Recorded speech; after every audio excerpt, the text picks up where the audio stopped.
Well, good morning, everybody. I'd like to call this informational hearing to order and begin by once again expressing my condolences, I believe our condolences to the city of San Bruno and all the families that were affected by the incident of September 9th. We can imagine how painful the losses and the experience has been, and also want to call particular attention to the fact that the state of California, and specifically the Public Utilities Commission, shares in that grieving. The Public Utilities Commission lost a dear colleague of 20 years. Jackie Gregg and her daughter were also victims of the tragedy. I know since the incident, a lot of us, not just on the dais, a lot of us have been anxious to understand the cause of the San Bruno explosion and fire. As we have all come to learn, the process of finding the cause of the explosion will take a little bit of time. There are investigations already underway as required, both at the Public Utilities Commission as well as the NTSB, the National Transportation Safety Board. And although preliminary elements of the investigation have already begun to be released, I believe we won't get a final report on causation for at least several months. In the meantime, however, the investigating agencies are expected to release any information they may come across if it leads to a strong, urgent recommendation for immediate action on behalf of any utility or any state department or agency. We, as elected representatives in the state of California, did not want to wait until the final reports were done to begin to have a conversation. So while the primary focus of today's hearing may not be what caused the San Bruno incident specifically, we do believe it is our responsibility in our oversight and accountability responsibility to begin the conversations of what is the current regulations and mandates on behalf of the Commission, on behalf of utilities in California, as it pertains to gas pipelines and gas pipeline safety, specifically with the goal of identifying any recommendations for changes to state law or regulations at the Commission level to improve upon that safety. So we'll be taking stock of the tragedy and launching our review of the investigations as well as discussing the current maintenance, inspection, and funding of gas transmission pipeline infrastructure in California. That's the goal of today. As many of you know, this is a joint hearing of the Senate Energy, Utilities, and Communications Committee, along with the Senate Public Safety Committee. Senator Leno, on my right, on your left, is the co-convener of this hearing. I'd like to turn it over to him to make any opening remarks, and then we'll certainly invite other members at the dais to do the same. Senator Leno. Thank you, Mr. Chair, for welcoming us all, and also just to note that we have colleagues from the Assembly joining us as well, Assemblyman Hill, whose district was so severely impacted, and my colleague from San Francisco, Assemblyman Amiano, as well. We have co-chairing this hearing today an MIT engineering graduate along with a rabbinical school dropout, so I think we'll have a very interesting mix of line of questioning.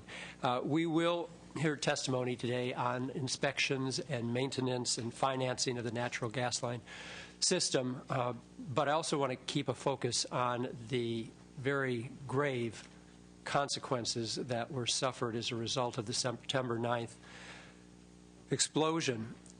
And I think that as we approach this, we need to put it in a context, because this explosion did not happen in a vacuum. We have had any number of electrical explosions, not gas line explosions, but electrical explosions in the PG&E infrastructure in recent years. In 1998, there was a major blackout which left 500,000 San Franciscans without power, and this was due to a failure to make a key backup safety check at a San Mateo substation. In December of 2003, there was a cable fire at the Mission substation of the Golden Gate Control Center, caused more than 100,000 to lose power. And the CPUC found that, quote, PG&E failed to follow 3 recommendations made in its 1996 root cause analysis following a 1996 fire. And then in August of 2005, there was another underground explosion at the corner of Kearney and Post. A manhole cover blew off, and a pedestrian was severely burned as a result of that explosion. And then just recently, last summer, there was another big explosion with smoke and flames stretching 20,000 feet into the air at the corner of Polk and O'Farrell, closing those streets for 4 days, impacting all the small businesses and about 10,000 having lost power there. With regard to gas line fires, there was a Los Altos home destroyed by a gas blast in July of 2005. The investigation blamed corrosion of a 1948 PG&E pipe. No penalties were assessed. And then 3 years later, of course, at the Rancho Cordova gas line explosion, where an elderly man was killed, 5 others severely injured, home destroyed, and the National Transportation Safety Board blamed a faulty pipe installation. Again, no penalties were assessed, and surprisingly, we want answers to that today, that the probe remains yet open. And then there was the huge Rough and Ready, Nevada County fire in 1994, which destroyed a dozen homes and a historic school, caused millions of dollars in damage. The local DA in Nevada County sued, and during that trial, it was discovered that PG&E had taken $80 million from ratepayers, supposedly to trim the trees that eventually caused the fire to their power lines, and diverted it to executive salaries. They were found guilty of criminal negligence and fined $2 million. So I share all this not only because it's recorded fact, but because we have some systemic problems here. And if we're going to talk, and I know it's going to get very detailed and technical at times, this is possibly over my head and understanding, but we need to get to the core of these technical concerns as well. But I also don't want to lose sight of what we're doing in terms of governance, not only with regard to the investor-owned utilities, but also their regulator, the California Public Utilities Commission, and also the legislature, which is here to oversee a governor-appointed, Senate-approved CPUC. So we can best understand how we find ourselves here today, how this community has been traumatized, irreparably changed, lives lost, neighborhood destroyed, so we don't ever have to be back here again. So after all the hearings and studies and reports have been concluded, I will want to know what will have changed systemically so that ratepayers get the quality and safety of an energy system, delivery system that they certainly deserve. And let me thank your staff and our staff. I know a lot of time and energy has been put into this, and so Kelly Smith, thank you especially for leading the way on getting us here. Okay. Before I go through the agenda and call up the first witnesses, are there other members of the committees that would like to say a few words? Vice Chair of the Energy Committee, Senator Bob Dutton.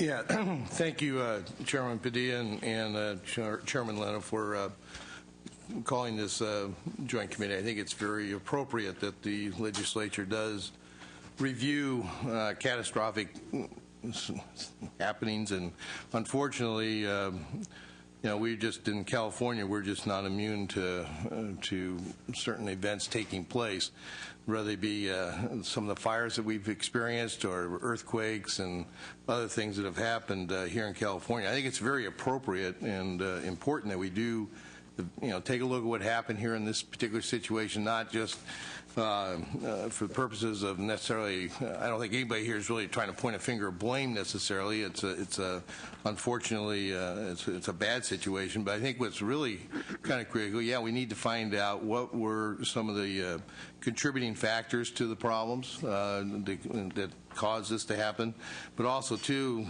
what happened afterwards, what kind of responses on our part, the state, were necessary to help the citizens in that area, and also what types of relief, as we discovered during the way we handled fires and so forth. There's a great deal of hardship that's experienced by the people in the area that lost their homes and lives in some cases, family members, but also to make sure that they've been treated fairly and given the appropriate support and help that they should be able to expect, not only from PG&E in this case, but also from the state of California. So I'm looking forward to finding out more about what happened, and but also equally, what are we going to do about it after we make our some findings and determine what's actually is taking place here. So I just want to thank you for calling this meeting once again, and I'll be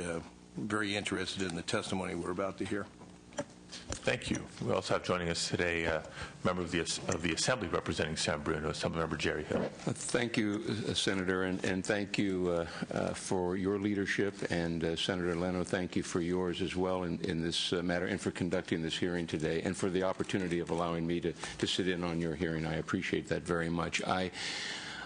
Just going back just a little more than a month on September 9th, when the residents of San Bruno woke up in the morning and just went about their day as any other day. And to see that life and the lives of so many changed in an instant is certainly the catastrophic nature of that, number one, but number two, and more importantly, the personal toll that it had on everyone's life in San Bruno. The key for me today, and I think for all of us, is where do we go from here? How do we look at, analyze, study the issues pertaining to that disaster, and make sure that it does not occur in any other community in the state of California, much less the United States. We're going to hear from a great mayor in a few minutes, and that's Jim Ruane, the mayor of the city of San Bruno. That man has shown such tremendous leadership that evening, that night, 24 hours a day for days, and we talk about leadership at a local level. This man is an example of the phenomenal leadership that we have in this state at a local level in a city, as he galvanized the community together, kept it whole, moved forward with the resources, and also was able to coordinate the mutual aid that came in from other cities and CAL FIRE and through the state and the federal response as well. He was a wonderful and outstanding leader, and I think you'll see that today as you talk with him. So thank you again for this opportunity, and look forward to the questions. Thank you. Other members? Assemblymember Amiano. Thank you very much. Thank you very much, honorable chairs, and I also appreciate being here as chair of Public Safety of the Assembly, of course, and a neighbor. Of course, I've had an interest in this, and full disclosure, previous relationships with PG&E that have sometimes been very contentious. I appreciate what the senator said, Mr. Dutton, concerning we need to take a step back, we need to be deliberative, otherwise we're going to see even more egregious breaches of security. But I would be remiss not to address the anger that many feel and the frustration. People were in the ultimate sanctuary, their kitchens, their bedrooms. They were incinerated. Why were they incinerated? Why were so many people subject to the horror that Assemblyman Hill and Senator Yee witnessed when they visited the site that day? I also know that our Senator Leno has also visited the site. We talk about the infrastructure. Somewhere along the line, we need to address the moral infrastructure, or lack of it, of PG&E, whose, I believe, callow indifference has resulted not only in this incident, but past incidences and future incidences if we don't get our act together. I say, too, let's not be naive. Let's not just take a sop. Let's say, well, we're going to give these people $10 million. We're going to give these people a new home. It still isn't addressing the core issue. I find that what was put first, in my mind, was the bottom line, was profits, and not people, not to be cliche. And I think that needs to be part of this discussion, too. Can we do it not emotionally? Can we do it with compassion? And can we do it with objectivity? I believe we can. So thank you. Senator Flores. Thank you, Mr. Chairman, and I'd like to thank you both for having the hearing. I'd like to pick up where Mr. Amiano left off. I do know that clearly some questions will be asked of PG&E today. I hope that we will ask why in 2007 they got the go-ahead to spend $5 million to replace the 62-year-old section of line 132, and then this year asked additional $5 million to do the same job by 2013. So I do know we'll ask some very hard questions of PG&E, but I'd like to turn my attention, Mr. Chairman, to the PUC as mentioned by Mr. Leno. Really, if you think about this, I do congratulate both of you for holding this oversight hearing, but I am extremely disappointed that the first reaction by the PUC was to name a blue ribbon panel headed by the Emeritus Chancellor of UC Davis as some sort of investigative group that will give us the answers at some time in the future. So I do commend you both for asking the hard questions now. You are, in every sense of the word, doing the job the PUC should be doing today. And it's pretty clear to me that the PUC has the power to compel PG&E to act. The PUC has the tools necessary to make sure that we can get to the bottom of these types of actions. And it seems to me that the legislature is leading in this particular endeavor when the PUC should be acting. And I do want to say, Mr. Chairman, that the question of the day really to me is, where is our watchdog agency? Where are they? And I don't think it's enough to, in essence, ask a Chancellor Emeritus of UC Davis to head and give us the answers. I think the answers that we asked for in boxes that are coming to our office, that we were turned over to both of your offices, should have been given early on in this investigation. And quite frankly, I think as we move forward, as I told Mr. Leno before the hearing, this is a good test case for the legislature of when we are approving our members from the Senate side for the PUC that we have people that want to act, people that want to, if you will, regulate and not necessarily pass the buck. And I think in this case, today we are doing something the PUC should be doing, and I do congratulate you both, and I hope we ask the tough questions. Thank you. Thank you. Senator Wright. I hope as well that we recognize the scale of what takes place. As we sit in this room and you look at electric lights on, and this room is probably warmed by gas and the like, we probably go through several trillion cubic feet of natural gas in California in a single day. For the most part, it works, but I think that we would be remiss if we pretended that there is not some danger associated with moving several trillion feet of natural gas or several million megawatts of electricity, or, you know, in gas stations. I mean, there are people in Los Angeles and in San Francisco and around who live within 100 feet of 10,000 gallons of gasoline in the ground. I mean, there are risks associated with things that we commonly take for granted. And we have incidents like this that make you back up and go, oh my God, I didn't realize that could happen. Many of us looked at a space shuttle go off. It had become an event where we took children to watch space shuttles go off. But I would say to you that every time a space shuttle successfully takes off and lands, that's actually an episode that we should say that's not a simple occurrence. Every day that you have and you're operating safely, yes, you want to have safety standards. You want to make sure that if it's PG&E or Sempra or all of the gas companies that operate in this country, you want to have standards. And what I hope that we get out of this become other best practices. We may find that perhaps it is that the time that we allow for pipes to run, we might need to change that. A lot of transmission lines and distribution lines in natural gas are changing from metal, which does corrode, to different forms of plastics and other materials that don't corrode. We might decide that as a policy we need to make changes in how we operate. I'm less, I mean, if we determine, and the NTSB will be the ultimate decider of what took place. It ain't the PUC. It is, in fact, the federal government that oversees most of the safety violations and makes the determination of cause in this case. So it isn't the PUC's position to determine it. They work in conjunction with the federal government, and the federal government was on site that day. The vice chairman was there looking as he's supposed to do. And I trust that the NTSB will make a determination and finding a fault, and when we get that determination, that we respond accordingly. But what I hope we do as a policy body is look at what are the better practices that we can achieve, recognizing that there is nothing that you can do that's 100%. If you're moving trillions of gallons or trillions of cubic feet of natural gas, there is risk associated with that. I remember when I heard this in my Los Angeles district, and people said, oh my God, I didn't realize that they had natural gas lines running under the people's homes in San Francisco. And I said to them, how do you think the gas gets to your house? All of us assume some level of risk, and what I hope that we're able to do is minimize the risk to the extent possible, that we look at policies and practices and materials and procedures that will make us as safe as we possibly can.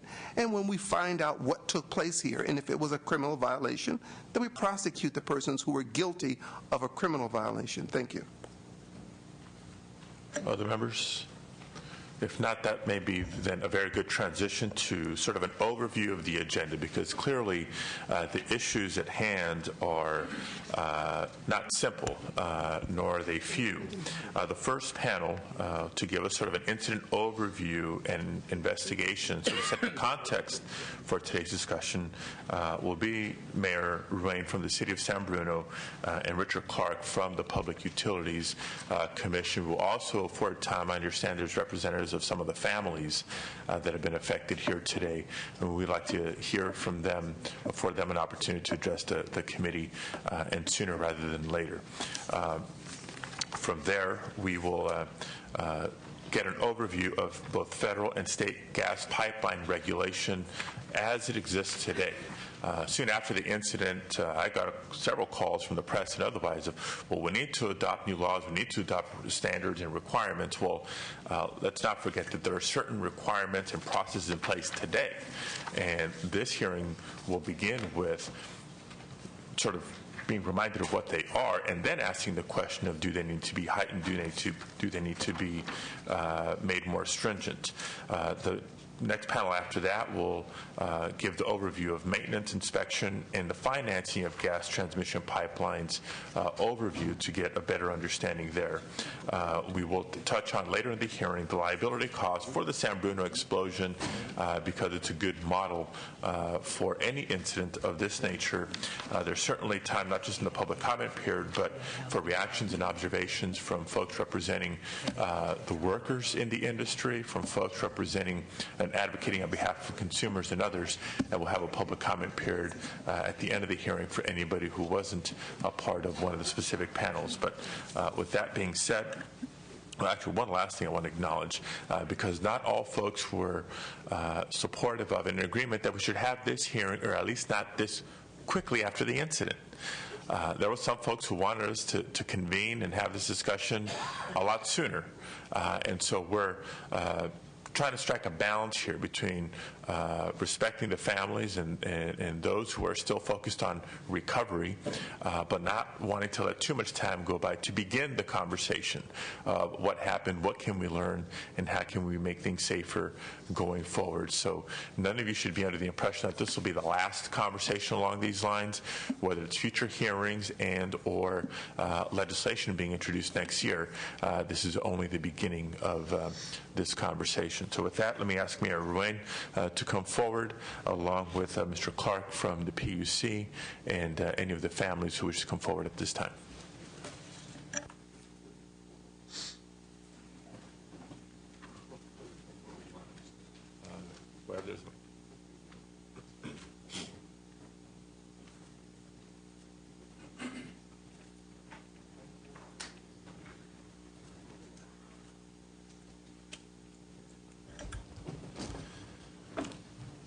Thank you, Chair Padilla, Chair Leno, and the honorable members of the Senate Energy, Utilities, and Communications Committee, the Senate Public Safety Committee. My name is Jim Ruane, and I am the proud mayor of the wonderful city of San Bruno, California.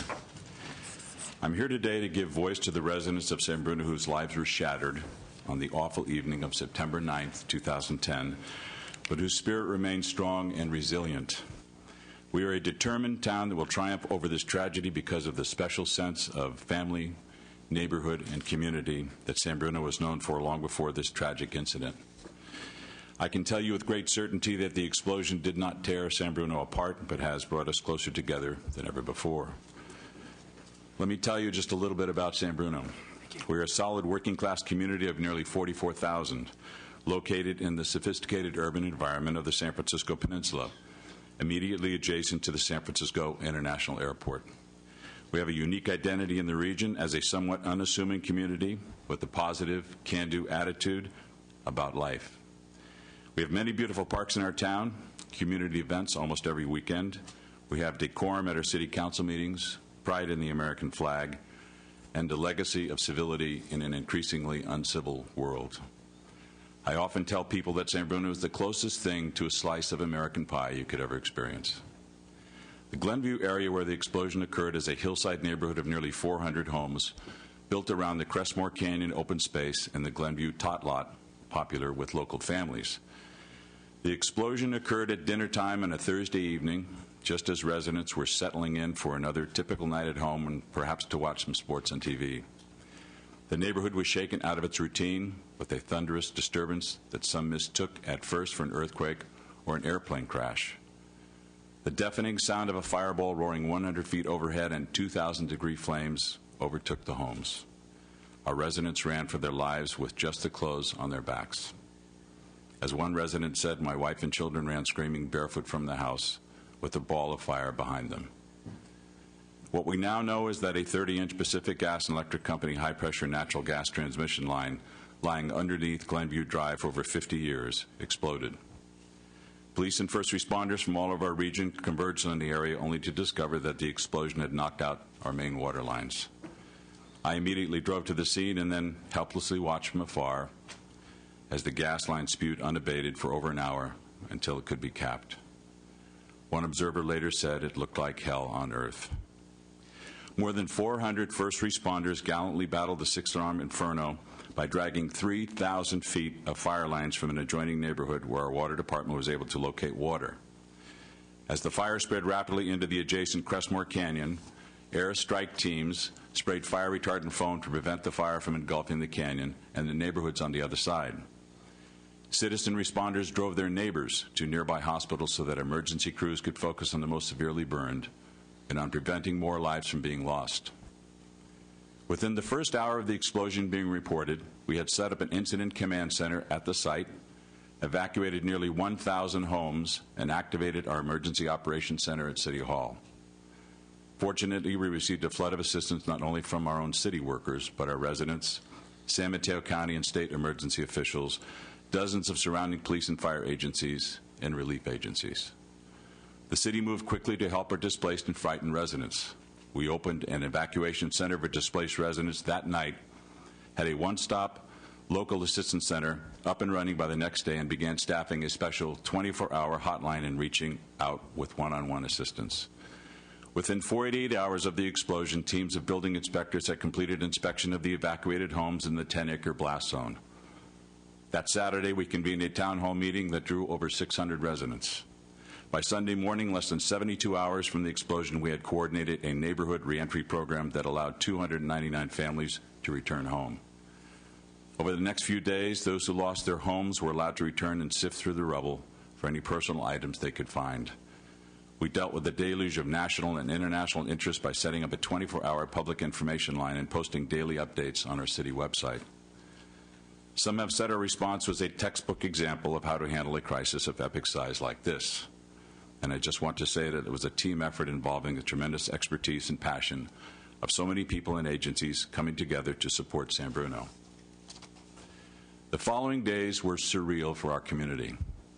Funerals and vigils, potlucks, fundraising events, press conferences, and a nationwide offering of condolences. People from as far away as Kansas and Arkansas, Japan and Australia, and others across the world contacted us to lend their support. While our primary efforts have been to get San Bruno back on its feet, our experience has become an international news story about pipeline safety.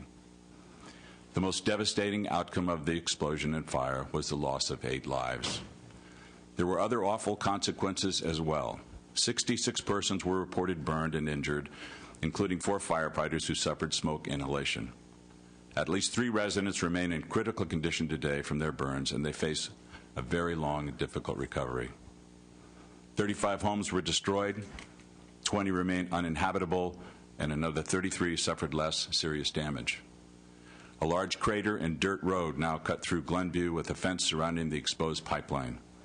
The sad rubble of a children's playground has now been removed, as has the rubble of the dozens of destroyed homes and their barren chimneys that were the grim reminders of the tragedy we experienced. Today, our recovery efforts on a fast track, with crews now having cleared the site of debris so that the rebuilding process can begin. The City Council last week waived all building and planning permit fees for the Glenview neighborhood and authorized a streamlined rebuilding process that will allow permits to be issued in an efficient and expedited manner.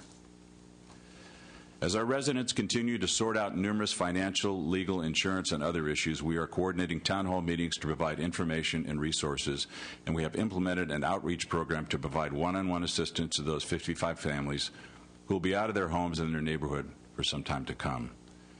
You may be asking yourself, what can state government do to help San Bruno? First and foremost, the state and federal government should take all necessary actions to assure that this never happens again. Secondly, the City of San Bruno, already financially struggling, does not have the resources to cover the cost of the response and the long-term consequences of this disaster. We continue to appreciate the Governor's appeal of FEMA's denial of federal disaster relief for San Bruno and your support. Experts from the National Transportation Safety Board and elsewhere are investigating the incident to determine how and why this happened.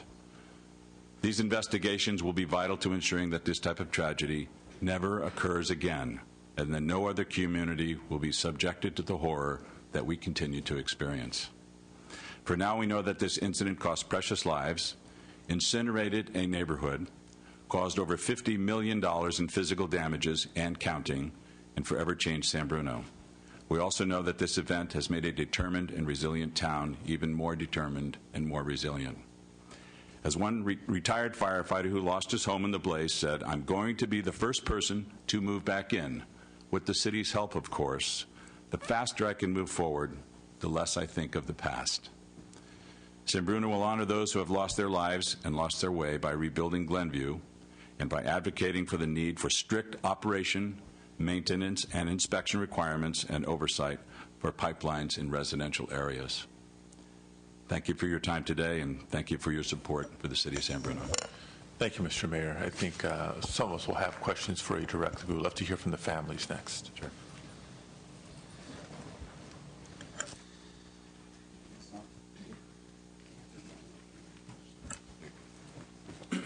Hi. Good morning, ladies and gentlemen. I'd like to thank the Senator Alex Padilla, first of all, and this committee for joining together and allowing me to speak today. My name is Renee Morales, and I am the mother of Jessica Morales, and she was one of the victims that died on that September 9th. What I do know from Jessica and Joe and this event that happened and the tragedy that took place on that day is Jessica did make it out of that house, and she ran for her life. Unfortunately, she was separated from Joe, and she couldn't make it out. She ran for cover in a shed to the house next door, and that's where she perished. I have lost something that's irreplaceable, the love of my precious daughter, Jessica, and I will never recover from this loss, ever.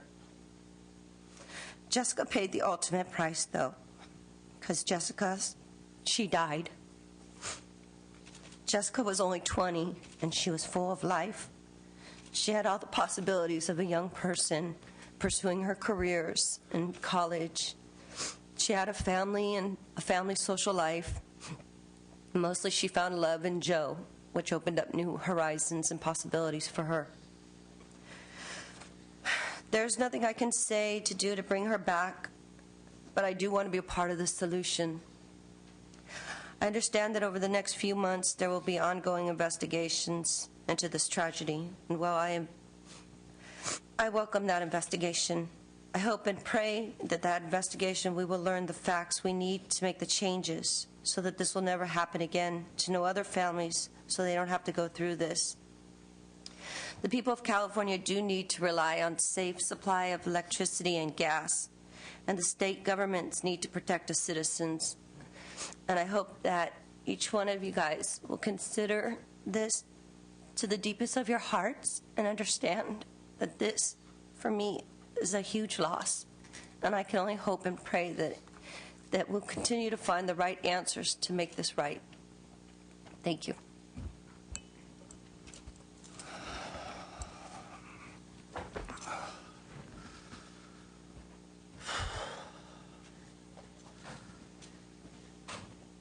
Good morning, and thank you, Senator Padilla. Thank you, Chairman Senator Leno, and esteemed committee members that are here today to listen to us and give us the opportunity to discuss this and be part of the process. My name is James Gomez, and I lived at 1701 Earl Avenue, the epicenter of this horrific, terrible incident. My son Joseph and his first love, his girl, as he referred to her, Jessica Morales, were sitting down to watch the first NFL game of the season. Today I sit before you with guilt, sorrow, and anger in my heart. Guilt for knowing that a young woman of the age of 20 lost her life while visiting my son to watch the first NFL game of the season, because that's what made them happy. I sit here with sorrow in my heart, knowing that my son's first love, that he witnessed her perishing in this awful, awful fire. And I sit here in front of you with anger, extreme anger, knowing that this possibly could have been prevented.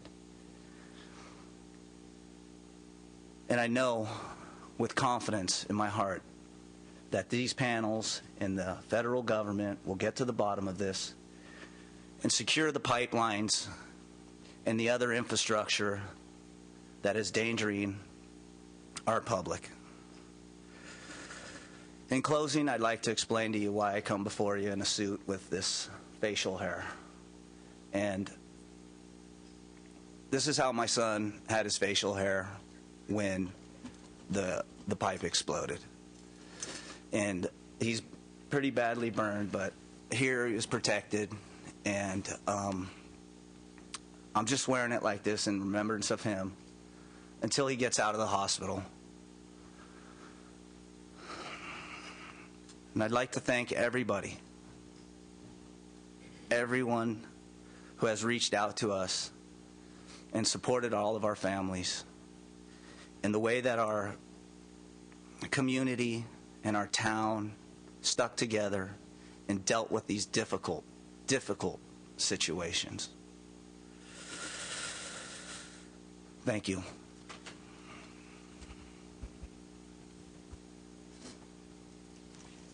My name is Kathy DeRenzi, and I was there. Oh. Somebody else did. Okay. I'm Kathy DeRenzi, and I was there on September 9th at 6:15.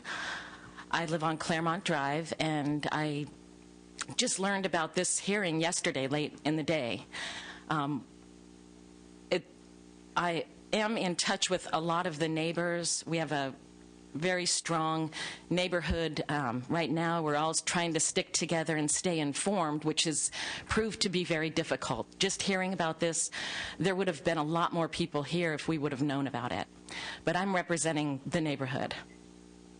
And I was there, and I just walked to the back of the house, and the shaking started, the noise started, and we didn't know what to do. So when we ran outside, we could see this big flame torch right behind our house.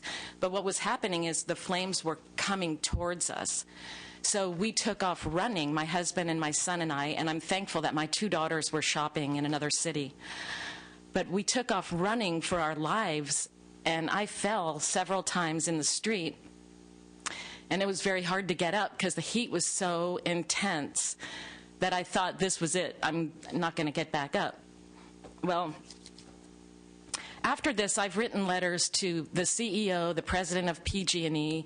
I just found out, apparently at the last council meeting, that I didn't know that they were going to have a lot of representatives from PG&E there, but there was a representative from PG&E called Kirk Johnson, Senior Director of Maintenance and Construction. I've written him a couple of times, and I haven't heard back from anyone.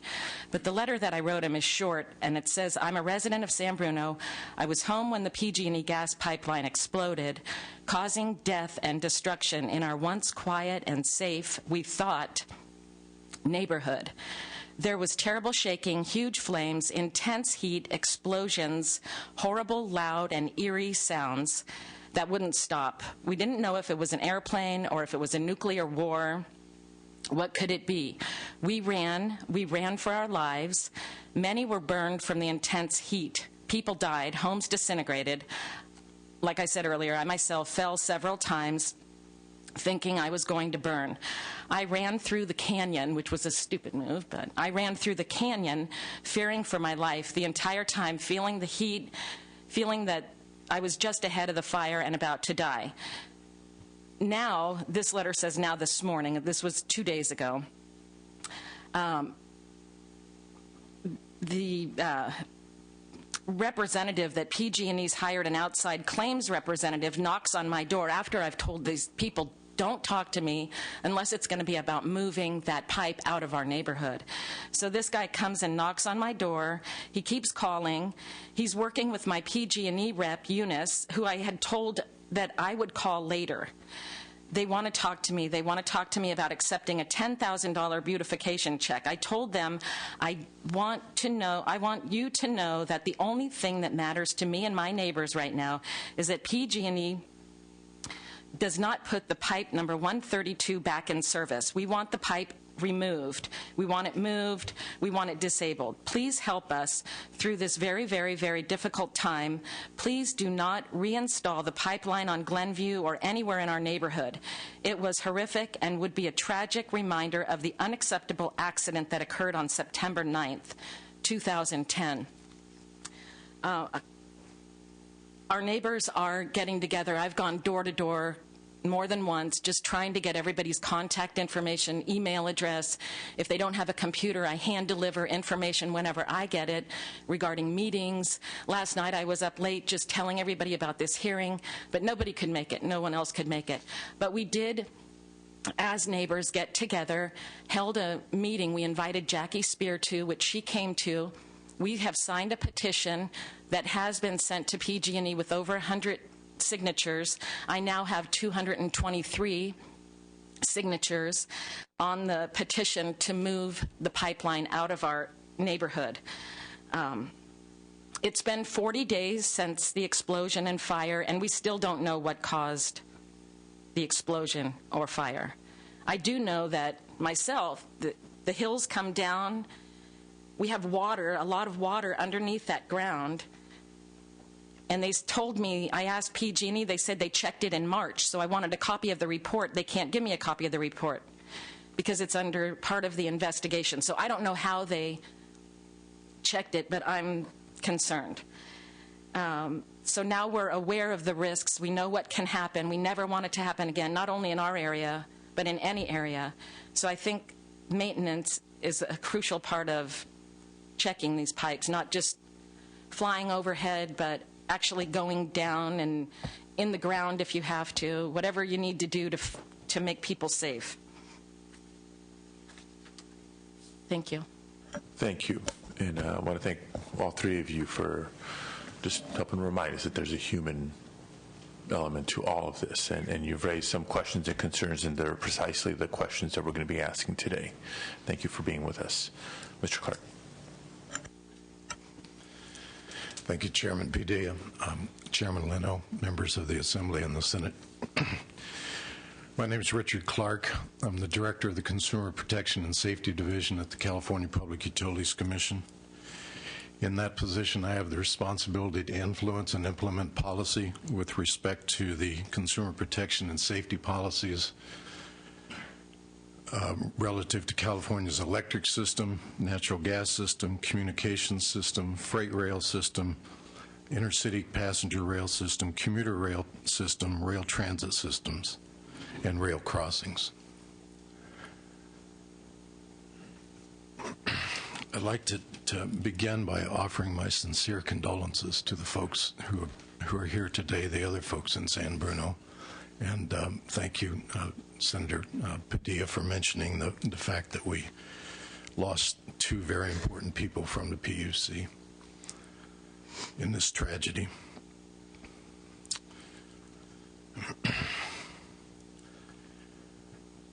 The Line 132 that was involved in this tragedy, this failure, was a 30-inch diameter steel pipe with a 0.375-inch thick wall.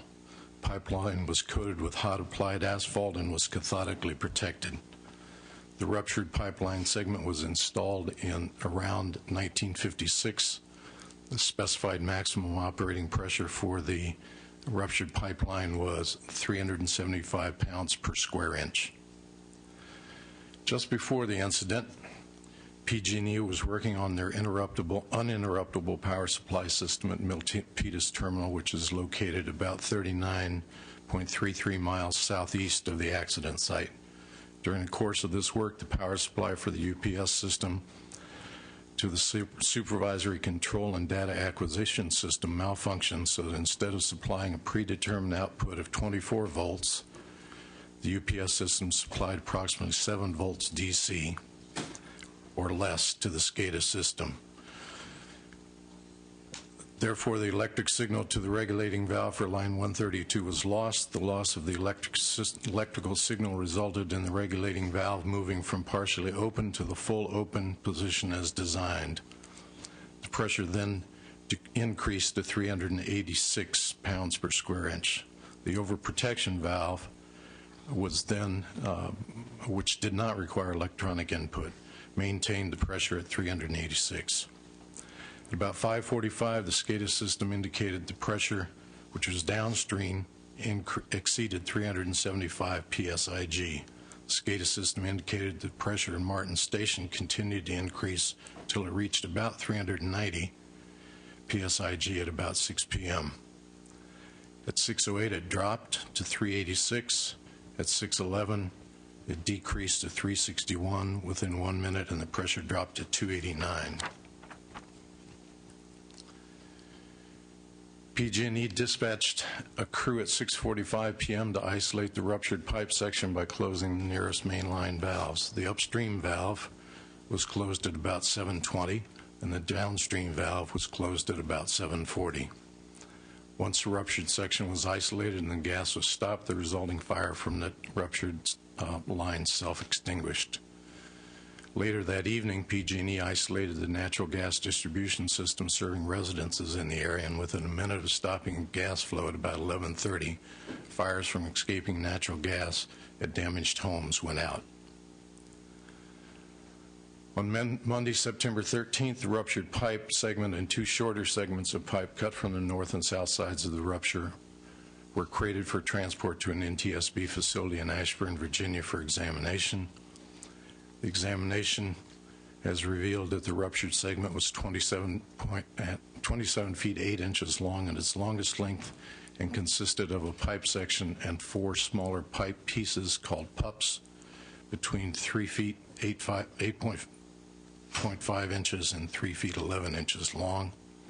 Segment north of the rupture was 15 feet 9 inches long and consisted of a pipe section and 2 pipes.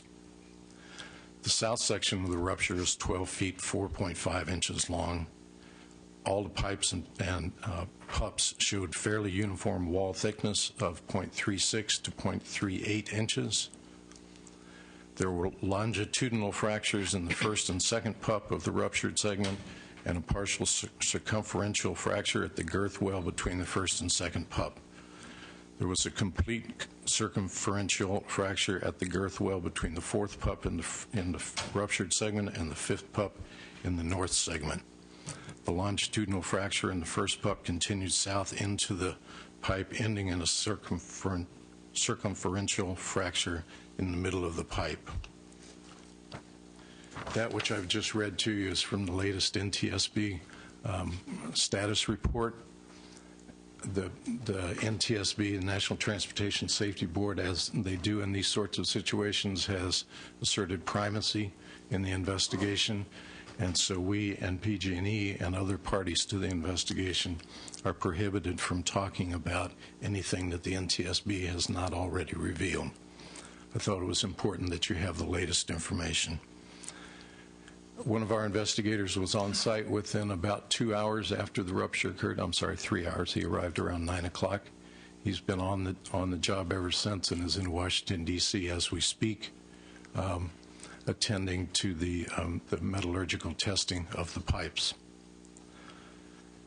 And he will continue to be there until such time as we're finished with the testing of the pipe. The following Monday, September 12th, and again following on Tuesday, September 13th, our president of the PUC, Michael Peavy, acting through our executive director, Paul Clannon, directed Pacific Gas and Electric to reduce the operating pressure on line 132 to a pressure level of 20% below the operating pressure at the time of the failure, and to retain that lower pressure until such time as the PUC authorizes them to turn the pressure back up.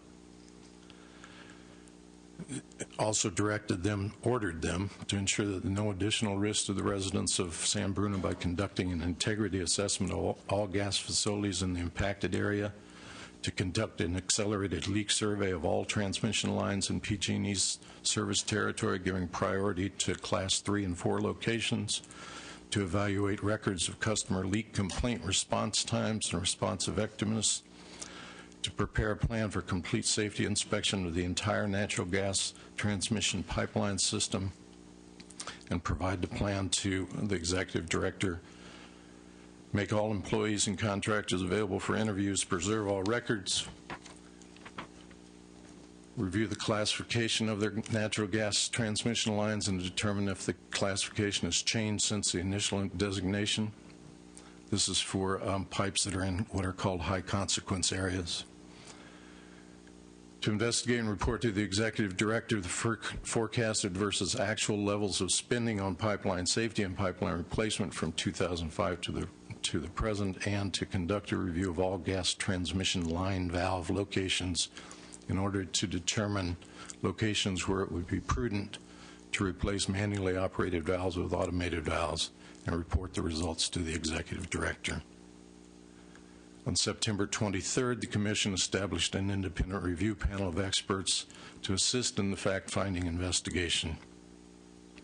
The charter of the independent review panel is to the investigation shall include a technical assessment of the events and their root causes, and recommendations for action by the Commission to best ensure such an accident is not repeated elsewhere.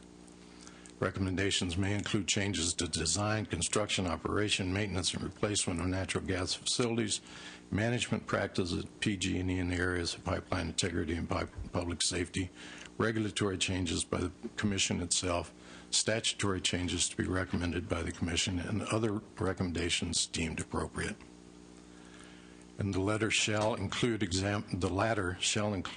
examining whether there may be systemic management problems at the utility, and whether greater resources are needed to achieve fundamental infrastructure improvements. Our investigation at the PUC continues. We're working very closely with the NTSB. We're taking a hard look at ourselves. We're taking a hard look at PG&E. We are committed to improving the regulatory framework that exists at this point in time. I'll be on the next panel where we'll talk more about that regulatory framework. Thank you for your time. I'll be happy to take your questions. Thank you. And yes, I think we'll get more framework or broader questions as part of the next panel. But because this panel is focusing on this incident, the overview, and sort of the status of an investigation, I think it'd be helpful for us if you describe just the distinctions. We've heard that the Public Utilities Commission has sort of launched its required investigation. NTSB clearly is conducting its mandated investigation. Are they the same duplicative investigations, or how do they differ? In many ways, they overlap, yes, sir. The NTSB has, they have extraordinary individuals, and they have great resources and extraordinary laboratory for doing the sorts of tests that need to be done here. We're working hand in glove with them, providing them with information about who the contact people are at the various utilities to give them on-the-ground assistance. We were the first ones there, securing evidence and that sort of thing. So to a very large extent, the investigations overlap, and we're in some ways trailing their investigation. But we're also looking at beyond the investigation of this particular incident. They're going to be looking at the physics of this particular incident, what occurred. They also will be looking at the regulatory framework to a certain degree, and they'll be making recommendations. We're looking at what's going on in the state of California in terms of aging infrastructure, in terms of ways that we can learn lessons from this particular incident so we can improve the regulatory framework, so that we can improve our inspective efforts, so that we can improve our investigative efforts and that sort of thing. So our concentration is not just on this particular incident, it's a broader look to include the safety culture at Pacific Gas and Electric. Okay, thank you. And then my next question is actually for the mayor. It's been 40-ish days or so since the incident, and you've done a tremendous job. I got to give you all the credit I can, not just from what we've seen through the media, but through official reports, and Senator Yee speaks very, very highly of you. Thank you. In all this, have you encountered any resistance, any hesitancy at all for full cooperation or help from either the State's Public Utility Commission, from PG&E, or any other entities involved that you should want to bring to our attention? No hesitancy. I will say PG&E in the very beginning made a commitment of resources to help the residents, and some of those things are PG&E's efforts directly with the residents, and the city is out of that loop. But I will say there's been a lack of communications, as Kathy mentioned, on other fronts. But we just heard yesterday, actually formally, that they had started a buyout program, if you will, of residences that didn't want to stay in their homes anymore. Nothing informed, and the city was never informed at all about this at all. And my fear is in this lack of communication, and they've apologized to us, is that this pipeline has devastated our neighborhood, and I don't want a program kicked off in a few weeks after this happened to devastate our neighborhood in another way. We want that pipeline removed or capped off. We want our neighborhood rebuilt, and we want our people back. And as a city, we'll do everything we can. But we need that communication, the cooperation of PG&E on another level to help us do that. So it's kind of a mixed message out there when we find out in an afternoon from the media that what's about this program that they have about repurchasing, and we don't know anything about it. So it threw us off. So I will say they made a commitment in the beginning, but there's been a lack of communication with what they're doing directly, and the city has to be involved in that too.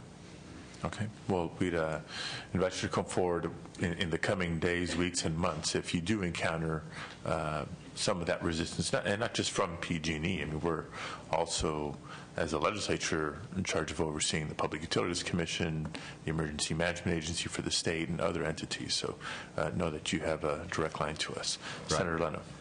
Thank you, Mr. Chair. First of all, Ms. Morales, Mr. Gomez, Ms. Dorenzi, thank you. Any retelling of the horror that you all experienced is an act of courage, and we appreciate your sharing it with us today. I do have a question for Mr. Clark.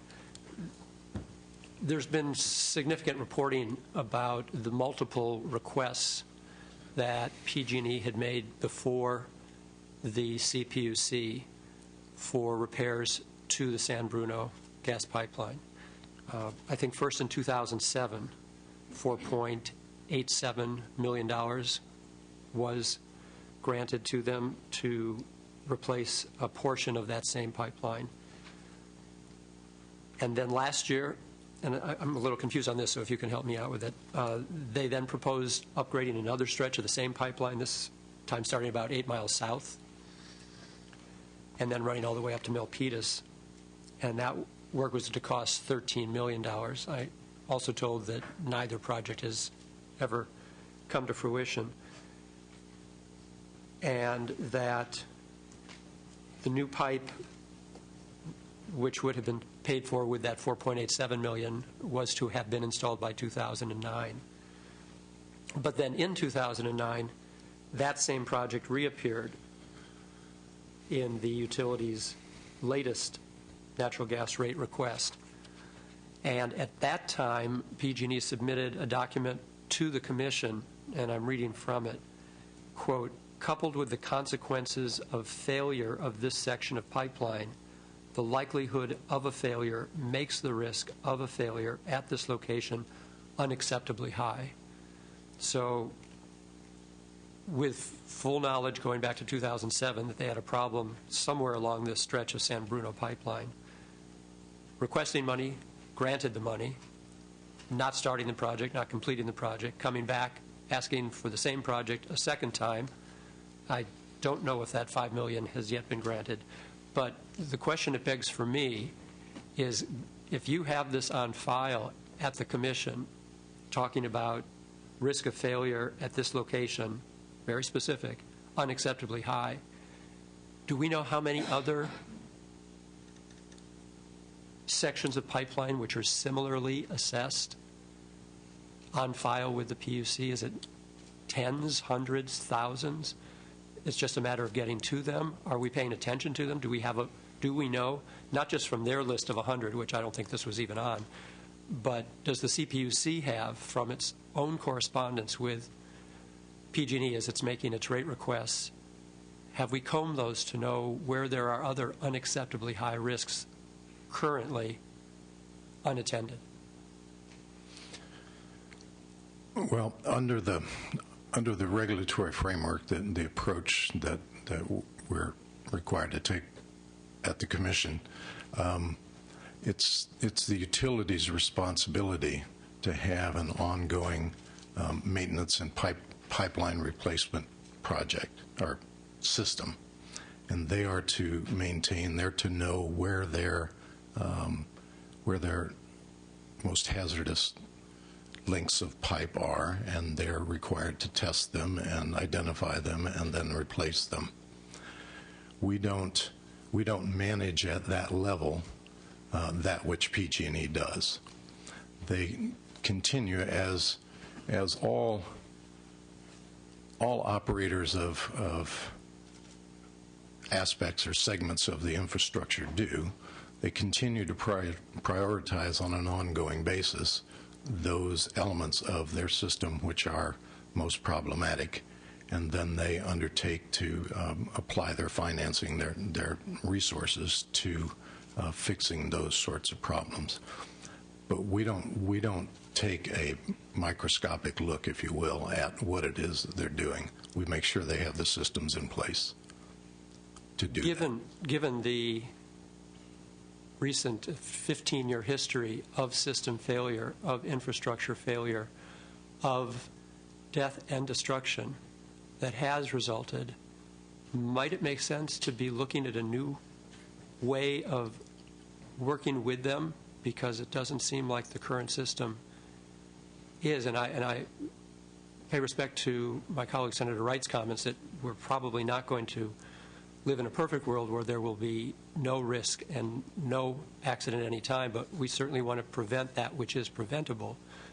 And if we have on file communications from the utility that we have unacceptably high risks, they've come to you, you've granted them the money to do the repairs, shouldn't there be some communication back required so that you're enlightened to know when they come back a second time, who knows, a third time for the same project, and what are they doing with the money that you granted them the first time? And again, this is, if this were the first and only, I don't know that I'd be asking you these same questions, but it's just that we've got a pattern here, and it's caused human death, not just in this situation.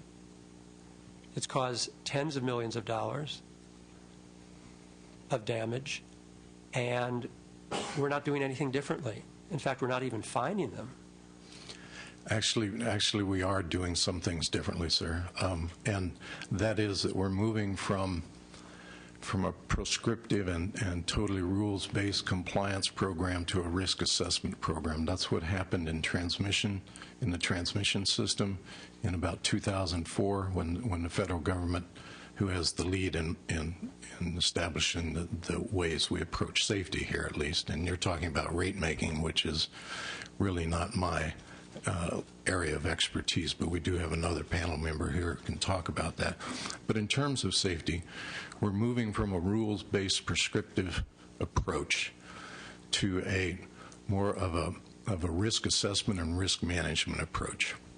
And it's moving not only in transmission, but it's also moving in the distribution system. And most of the incidents that you talked about earlier were in the distribution system. And there are hundreds of thousands of miles of pipe in the state of California in the distribution system and the transmission system. And so as a regulatory agency, our approach is to ensure that the utilities and the utilities, because that's all we have jurisdiction over except for mobile home parks and propane systems, is that they have systems in place that assess their risks, and that they take and we make sure that they have those systems in place. They're identifying the risk, and they're moving towards mitigating their risks. In terms of the question that Senator Padilla asked about where we're going in our investigation, we're looking more closely at those risk assessments decisions that PG&E has made with regard to Line 132 in this particular area. We may be able to take a broader look at their risk assessment, or a more granular look at their risk assessment program there too. But and it's a fair question that you ask in terms of whether or not the financing of their priorities and the development of their priorities, their risk assessments, whether or not the Commission should be more involved in or have more insight into that linkage between the money and the risk assessments. That is a question that the Commission will be facing in the future as part of this investigation. Thank you. And then just one last question. Given that our mission here is to find out what we can so we can make necessary changes so that this kind of tragedy is not repeated, with hindsight, with information filed on record with the CPUC, knowing what we knew going back to 2007, is there anything the CPUC might have done differently that could have potentially prevented this from happening?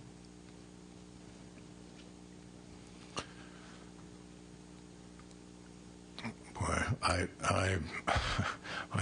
don't know how we could have prevented this from happening, sir, because I tell you, if we could, I would have, absolutely. But I don't know how we could have prevented this from happening. Fair enough. Thank you.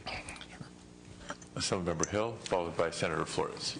Thank you, Mr. Chair. And if I could follow up on Senator Leno's comments or concern related to this particular piece of line on line 132, about 2.8 miles north in the city of South San Francisco, where in 2007 they requested the $5 million that Senator Leno and Senator Flores alluded to earlier. And at that point in time, we're planning to have the project completed, and it was a risk by 2009. But then in 2008, according to a letter recently sent by PG&E in response to some questions that were raised after this incident, they indicated that they did a follow-up assessment that determined that the pipe did not need to be repaired at that point in time. So that was in 2007. It was to go forward with the $5 million. 2008, they determined it was not. But in 2009 is the capital project summary that Senator Leno described, which described it as a location of acceptably high risk at 2009. Yet in 2010, in the past month, when PG&E disclosed their top 100 risk assessed projects in the state, that project was not included in that. I guess the concern that I have goes to, number one, the ability of the CPUC in determining and following through on these capital project reports, number one. Number two, what is the basis that PG&E used, and perhaps we can have an opportunity to ask them, how did they make this varied assessment over a 4-year period of time on the same piece of or section of pipe?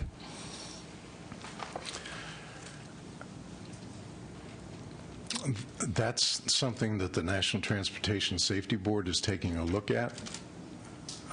We'll certainly take a look at that also, but we're not there yet such that I have an answer to that question of what their essentially what their risk assessment was and what the moving parts are and what the final analysis, how they're making their decisions on this particular piece of pipe. You know, this is the pipe that's in South San Francisco, 2.8 miles to the north, and how I guess the concern is as we move forward, the determination of, since the utility makes many of these determinations, on what basis did they make that determination at each of those decision points to come up with a different decision, and so what factors were involved, and I guess that goes to the development of the priority of the risk assessments that you mentioned earlier.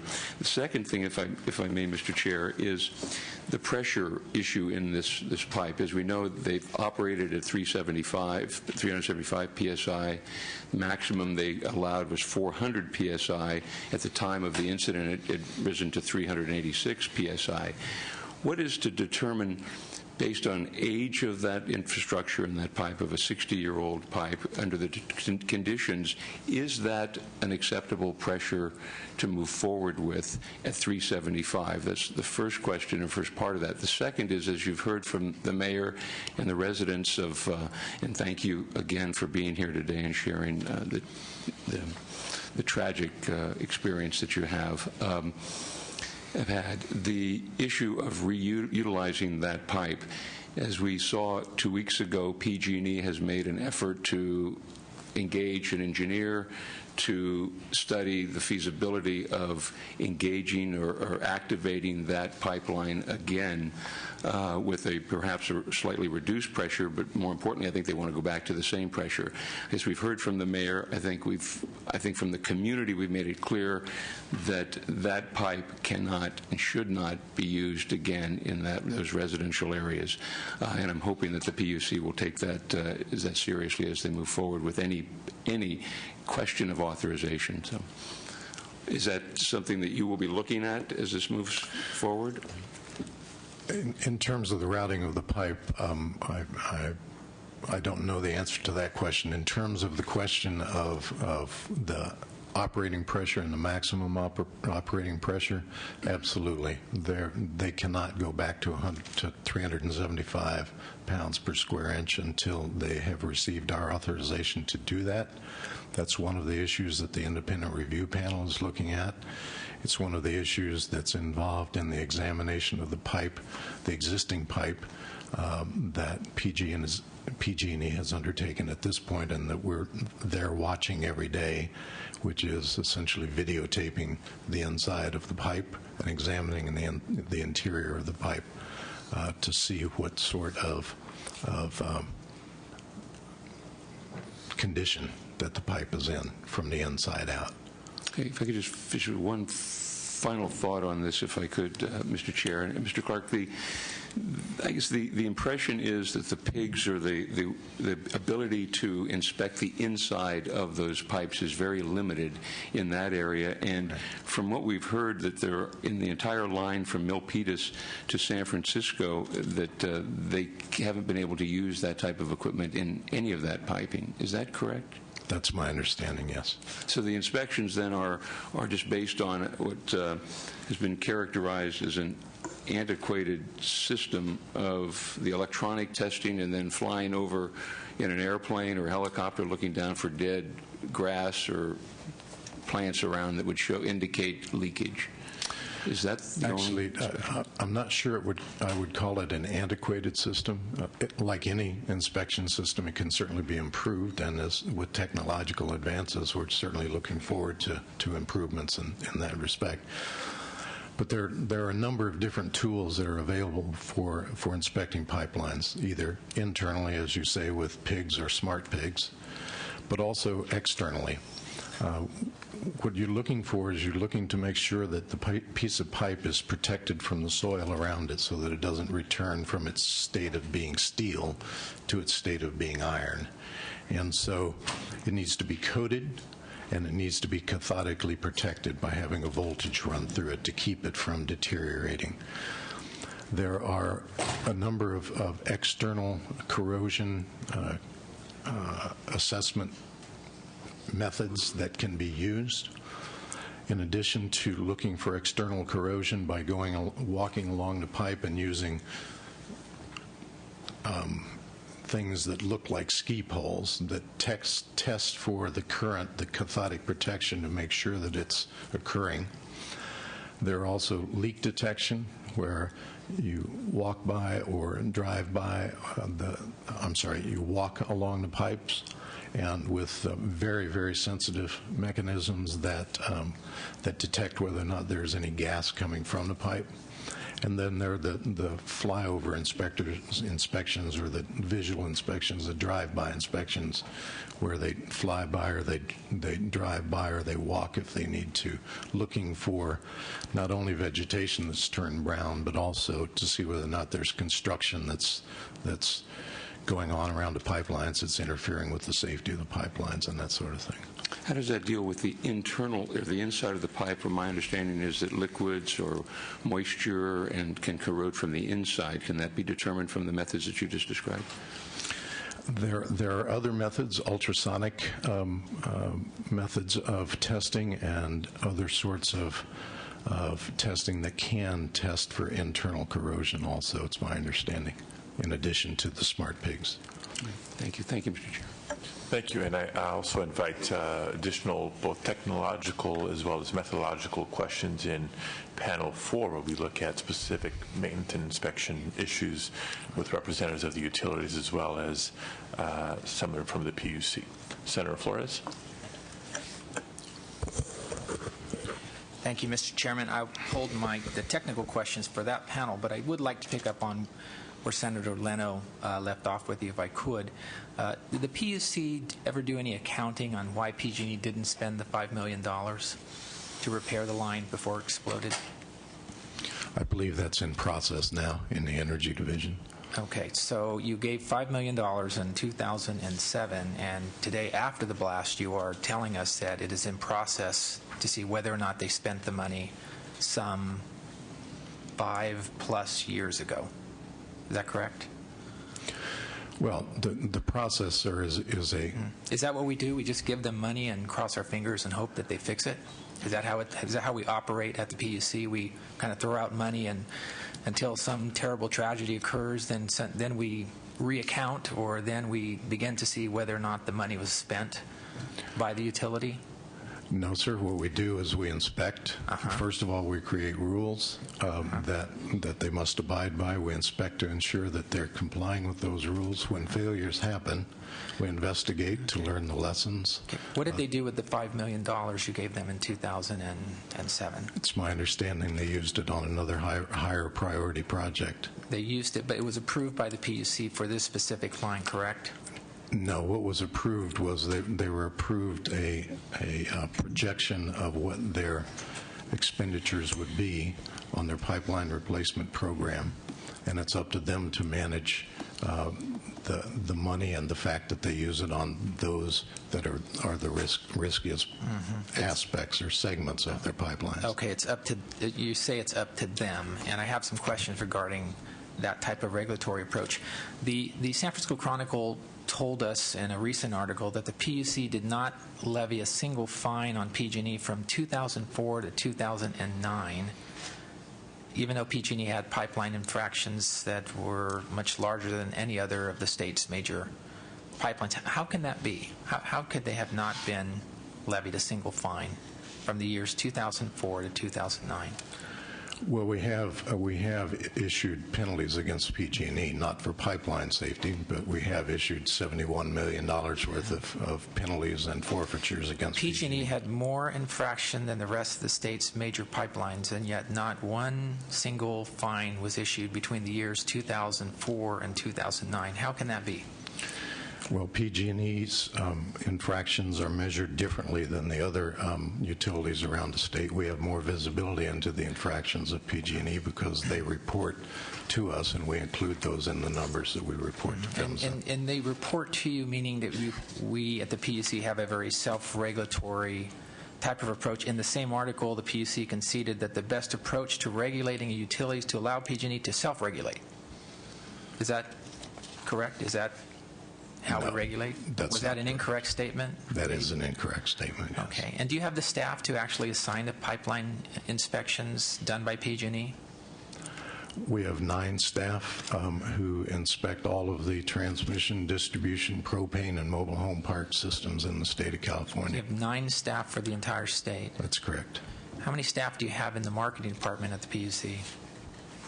Marketing department? Yeah, I mean the outreach, the websites, everything that I'm looking at in terms of the. I don't know what the. Probably more than 9 would be my guess.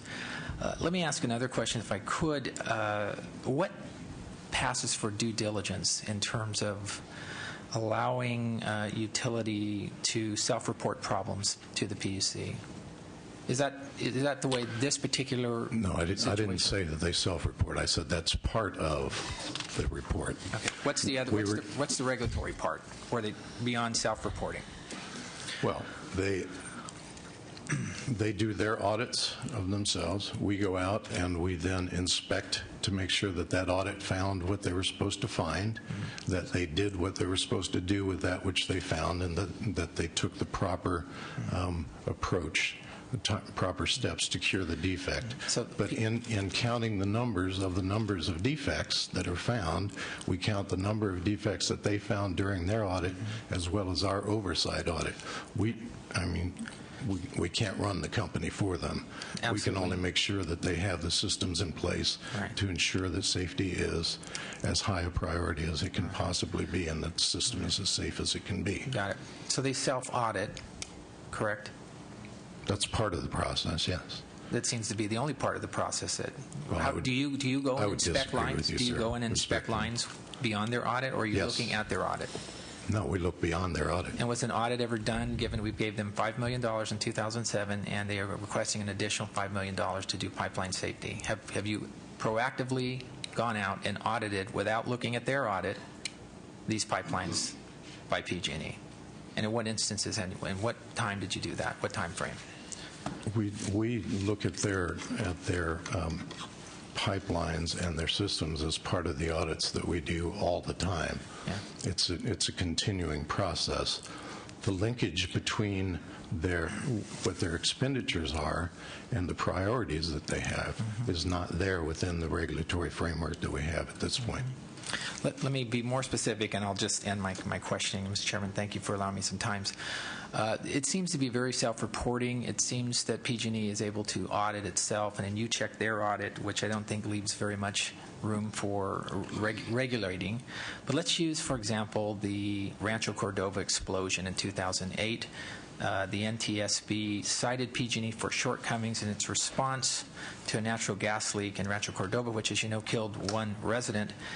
The NTSB found that PG&E had used improper piping that allowed gas to leak from some mechanical coupling.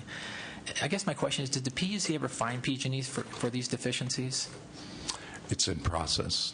The matter is still in process. Okay. For the 2008 blast that killed 1 person, that the NTSB, which you say we're waiting for, found that there were some shortcomings, and the PUC has still not yet fined PG&Es for those deficiencies in 2008.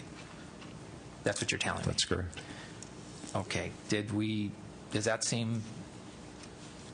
I wish it had been more quickly. The matter had been handled. Is that what quickly. These folks are supposed to expect, given this blast occurred in 2010, and now you're telling us we're waiting for the NTSB to make if you will, a case, which they did in 2008, and you're telling me still at this point in time you still have not levied a fine on PG&E. Is that the wait time for this?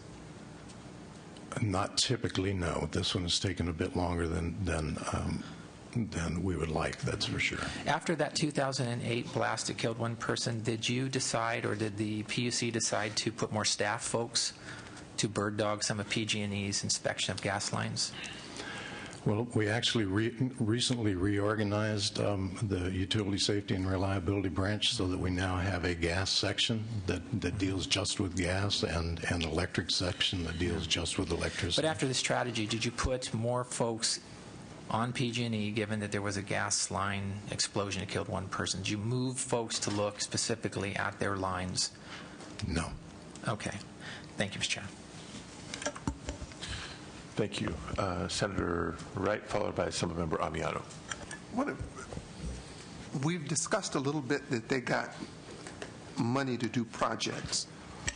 When a general rate case is done and you adjust the rate, over what period of time does PG&E say collect them? And this might not be in your area, but if you do a general rate case, you say over a time you have this obligation to collect more money, but it's not as though they're given $5 million on the day that you do the rate case. It's adjusted in rate. Is that correct? You're absolutely correct. It's not my area of expertise. Safety and consumer protection are. But as I understand it, it's a 3-year cycle. The money is allocated to PG&E. They collect that money in rates and expend that amount of money. Would it be your view as from the safety side? Let's take the $5 million that we've discussed. That $5 million is still available and should be spent for that purpose. So if PG&E came back and said we want an additional $5 million for the same thing, would you as the safety department say that there is already $5 million allocated to that project? Would you determine that it's another project? Because that would be another 3-year cycle. So if it was another cycle, it could be a 6-year period of time that you're allocating different bodies of cash. But the fact that it was allocated for that period, would the safety department look and say that that $5 million is still to be used or should be used for that, or would you make a change if they came back and requested it? Under the current regulatory framework, we don't look at that, no. So to a question earlier, so if, let's take line 132, that they requested fund to upgrade that pipe. Does anybody at the PUC say, well, did they either spend the money or begin the process for that? Are they going to collect it over the 3 years and then begin the process? Do they borrow the money against what you have? I mean, there's several ways that it could be financed, but again, if it's a 3 or 4 or 5 year cycle over which they collect the money, would it be your view that that money should be available, or at some point that project that was proposed be done? Well, the Division of Ratepayer Advocates is the section of the PUC, the part of the PUC that takes a look at what it is that the utilities are spending their money on, and brings their concerns to the proceedings for the gas accord or for a general rate case and that sort of thing. I believe that the acting director of that division is here and will be on one of the panels and can answer more of these sorts of technical questions in that regard. Let me try to focus it.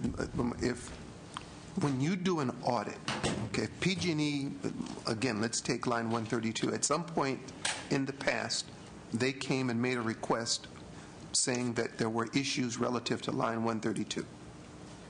Okay, so when they made that request, would the safety division at the PUC be involved in that discussion? Would someone ask you, do you think this is a reasonable request and that the amount of money is consistent with what they were requesting? It might occur informally, but it's not part of the formal process, no.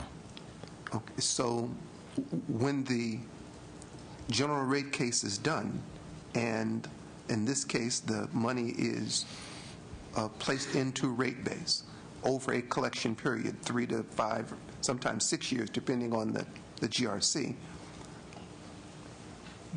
do you as the Division of Safety then monitor whether or not those funds are either used for that purpose or perhaps another purpose becomes more of a priority and they make that change? But when you're doing your audits, what are you looking toward relative to the audit?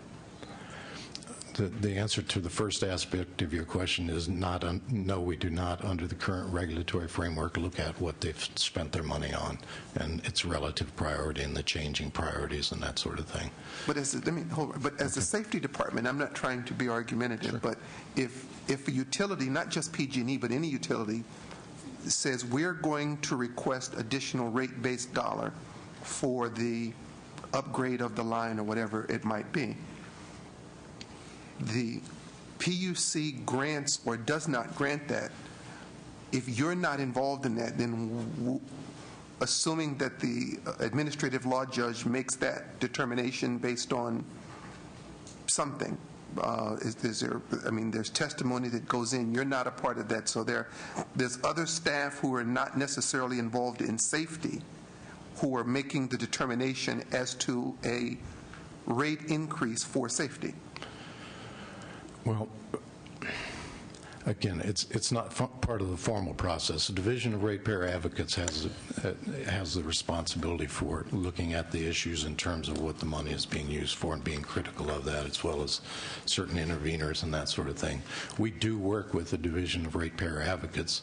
Typically on a general rate case, we assign one person from the Utility Safety and Reliability branch to answer any questions that the folks from the Division of Ratepayer Advocates have. We've had a closer working relationship over the last probably 5 years or so. But this is a gas accord matter rather than a general rate case, so it might be somewhat helpful to use gas accord instead of general rate case. Let me interject here with a couple of comments or observations, not questions, unless you want to correct me if I'm wrong here. Number one, I find it disturbing to have learned in preparation for this hearing, and you're only reaffirming it based on your responses to Senator Wright's questions, that when it comes to the look back, right, part of the rate accord that was approved, not administratively, mind you, it's an action by the Commission at some point, that there's no look back to see if the work that was previously approved to be done actually got done. That's not required today. Part of the conversation in this hearing is what should change in terms of state law, state requirements of the PUC or utilities going forward. So I think we've identified one red flag already. Second, to the extent that the priority list might change from year to year, there's no PUC involvement at the Commission level, even not just at the Division of Ratepayer Advocate, at your level, to concur with the changing priorities of a utility. At this point, we are letting the utility unilaterally decide, no, these projects have now become more important from one year to the next, and we're going to shift the money. Is that correct? That's correct. Current state law, another red flag as we entertain what ought to change going forward. I'm sorry, Senator Wright. And he raised where I was going. He took the conclusion that I was going. But it's okay. Yeah, that always happens with you. But the concern I have, in addition, becomes the Division of Ratepayer Advocates doesn't have rate-making or rule-making authority. They're an advisory group to the Commission. You're on the staff, and I would hope that when a request is made, for example, to say, again, let's use in this instance line 132. If we're going to say that line 132 has some concerns, I would hope that a flag would go up in your section and that one of the 9 people in that section would say, okay, there's a notice that line 132 has problems. Now, again, that's going to be placed over a period of time. So it's not correct to say they got $5 million last Tuesday. You don't. That money is spread over 3 to 6 years, depending upon how long the rate case took place. So they don't get a chunk of cash. But I would hope that what would also happen in your section would be that someone would say to PG&E in 2007, we approved a rate case giving you money for upgrading this pipe. Where are we with respect to that process? Did you decide to make a change? And there should be some requirement that they, the utility, not just PG&E, come back to the PUC and say, we've now determined that in this block of time that this pipe is more pressing than that pipe, and that there be some determination, and it not be that we did a GRC, included this repair, the repair not take place, and then no one knows either when it's going to take place, if it's still going to take place, or that the money that was set aside for that over that period of time is still available to that process. That part would just scare me. I mean, it's not your fault, and it might be that we need to have a statute that says that one of your 9 people at least checks to make sure that the project that was allocated in a general rate case either be scheduled, completed, or changed. So that, again, you're not going to go and send the pig in the pipe to determine all the things and whether or not all that was going on. I agree with you that with 9 people and several 100,000 miles of pipeline, you can't do that.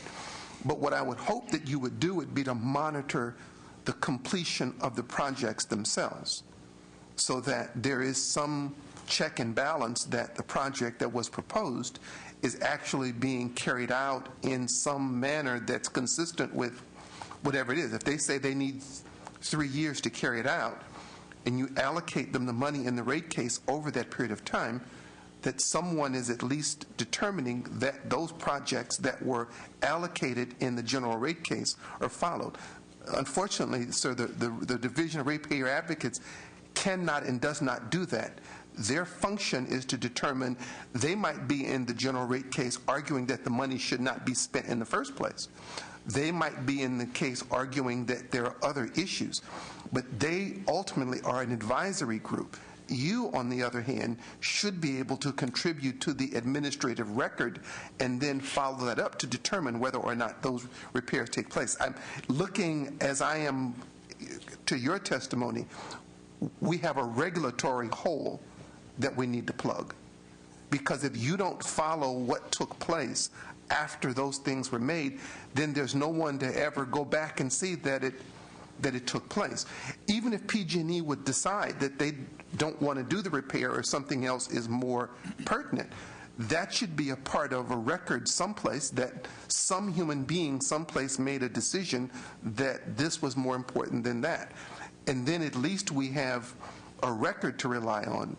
Absent that, it allows us to go around in circles, and I think we need to have some additional clarity on who follows up with those things specifically for safety in the gas regime to go forward. I'm through, Mr. Chair. Assemblymember Amiano. Thank you very much. Mr. Mayor, in the days that followed the tragedy, there were comments made that residents had complained about the smell of gas and leaking gas, and then that was somewhat disputed from other quarters. And I just wondered, you were on the ground, the residents or parents, if you found anything of substance in those. We as a city didn't receive any complaints at all, and PG&E can speak for themselves. So. Thank you. Other questions, comments for this panel? Seeing none, thank you. Mr. Clark, you're not going anywhere. Mr. Mayor, thank you so much for attending today. We know it's been a tremendously busy time, but you've done a tremendous job, and look forward to continuing to work with you. Thank you very much. For the next panel to, again, look at the broader view and more in-depth conversation on federal and state gas pipeline regulation as is current law. We have Richard Clark from the PUC as well as Paul Clennon, the Executive Director of the PUC. Good morning, Mr. Chairman. Good morning, Chairman Leno, members of both committees, and members of the other House also present. So I'm Paul Clannon. I'm the Executive Director of the PUC. Let me take a little load off the hardworking Mr. Clark here for a few minutes. I think, first of all, Chairman Padilla, I really want to thank you for mentioning our PUC colleague, Jackie Gregg, who died, and her daughter. We're doing our job. We're doing a professional job of the investigation and following up on ideas like Senator Wright's, like yours, like Senator Flores' on ways forward.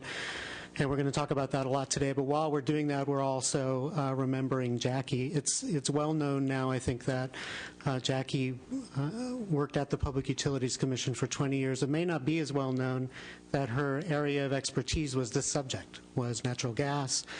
Specifically, she worked on many PG&E natural gas cases over the years. Jackie could do this briefing that I'm about to give you if she were still here. This panel is about how jurisdiction works between the federal government and the state government. I think it's largely a transition panel into some details about inspection, about how we do things here in California. So I'm just going to speak for 5 or 10 minutes about sort of laying out some of the issues there. Then Mr. Clark is going to give a few more details, and we can handle questions. I want to say that the committee analysis, the staff analysis in this area is actually excellent. I don't plan really to repeat what's in that analysis. PG&E gets its natural gas in the main from 3 areas, from Western Canada, from the American Southwest, and then some also from California. For the natural gas that comes from far away, from Canada or from the American Southwest, it's transported over very large pipes, bigger than the ones that we're talking about here, 40 inches or larger, operating at pressures much higher than we're talking about here, 900 pounds per square inch or even more. These are giant pipes carrying a lot of energy at very high pressures. And what I'm about to say about PG&E is largely true of all of the utilities in California. The way that the federal government and the states divvy up the safety requirements for looking at these pipelines is the federal government does the interstate portions. So the federal government is looking at interstate pipelines up to the California border. Once those interstate pipelines cross the California border, and they look the same on both sides, nothing physically happens, but they cross the border, then states like California that have a certified program, and I'll talk about certification in a minute, handle the safety regulation in-state. And that's done for a couple of different reasons. One is each state has its own physical and geographical concerns and challenges, and we're likely to know more about California than pipeline inspectors at the federal agencies.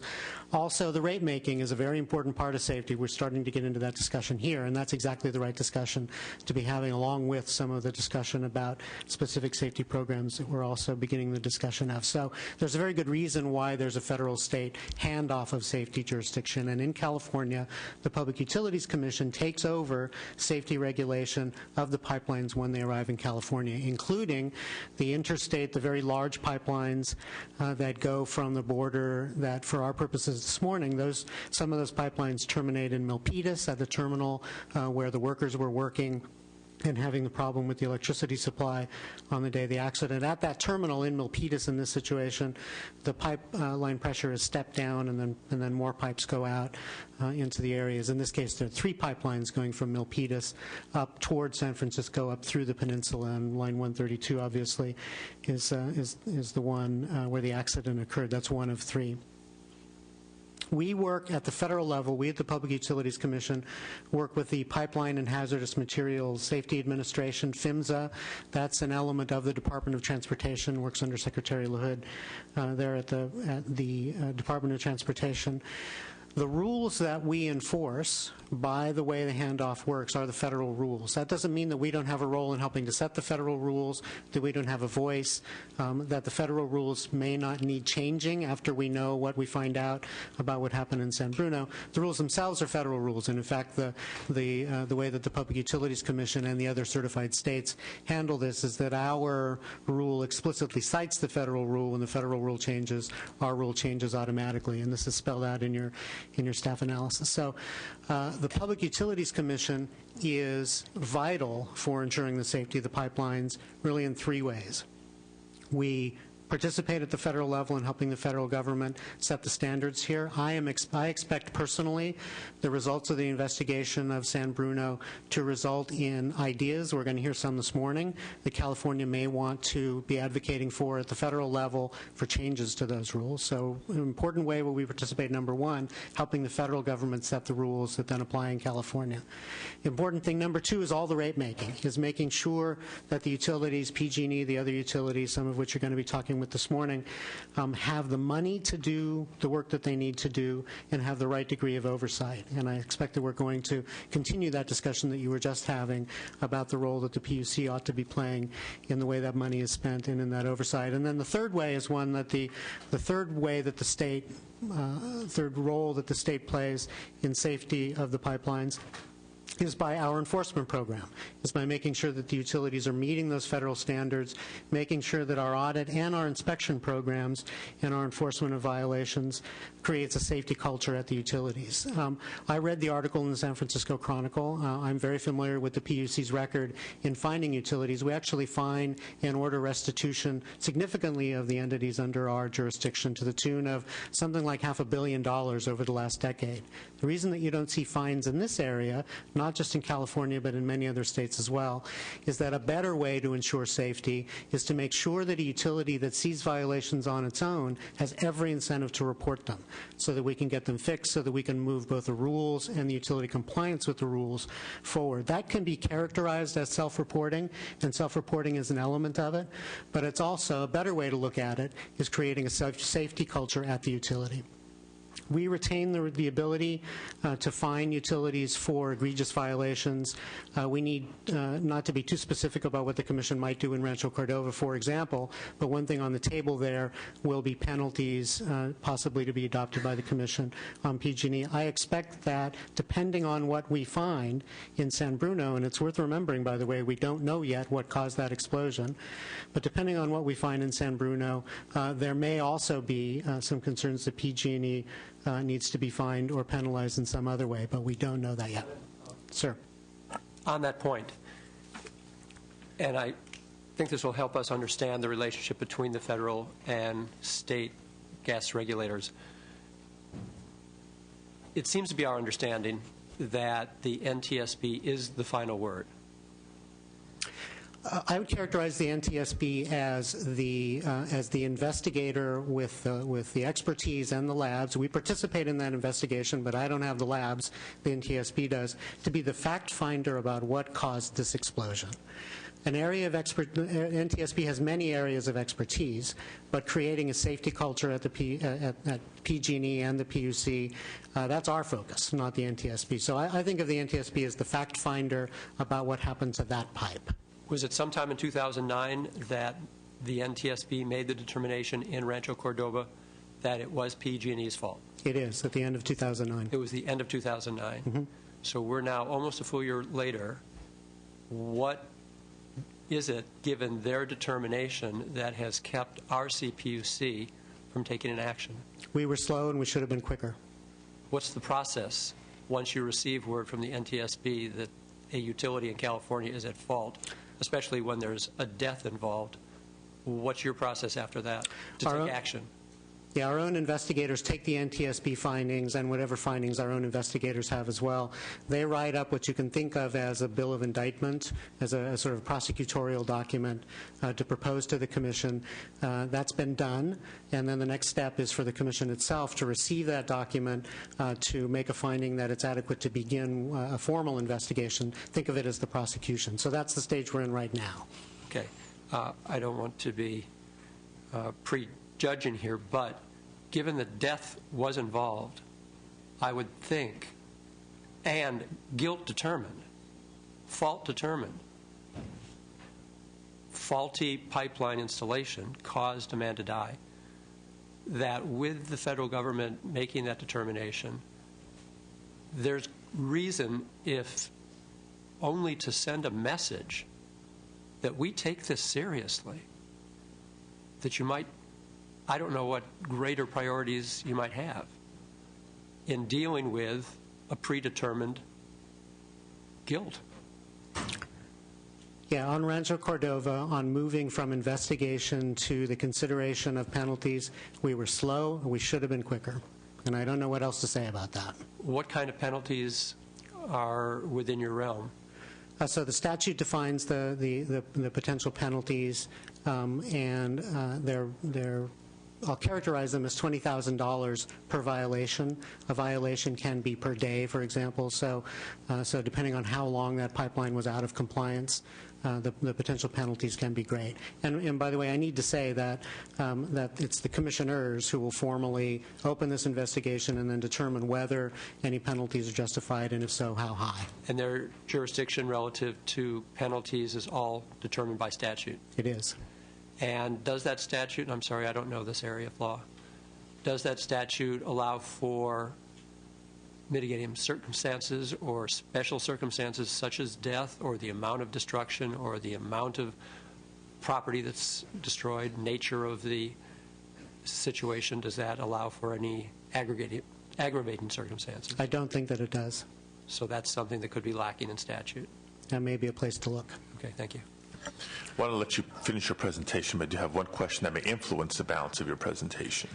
And Mr. Chairman, I'm basically done. I was going to hand it off to Mr. Clark to talk about how this how the working relationship works leading into the next panel. Okay, then maybe it's a great time for this question. You mentioned earlier that the relationship between PUC and NTSB, not just in the investigation of incidents like San Bruno, but in the actual standard setting, regulation setting. Can the state not adopt regulations and requirements above and beyond federal requirements as long as they're not inconsistent? We can, and I should have highlighted that in my remarks. The states have the ability to go above and beyond the federal standards, and we've done that in some areas, largely related to extra reporting and more information. So we absolutely can. Can you give us a couple of specific examples as it relates to gas pipeline safety? Yeah, I'll ask one of our panelists who's coming up on the next panel to give you some specifics. But just in general, I know that they're related to extra information and reporting from the utilities about their activities and about things that they find.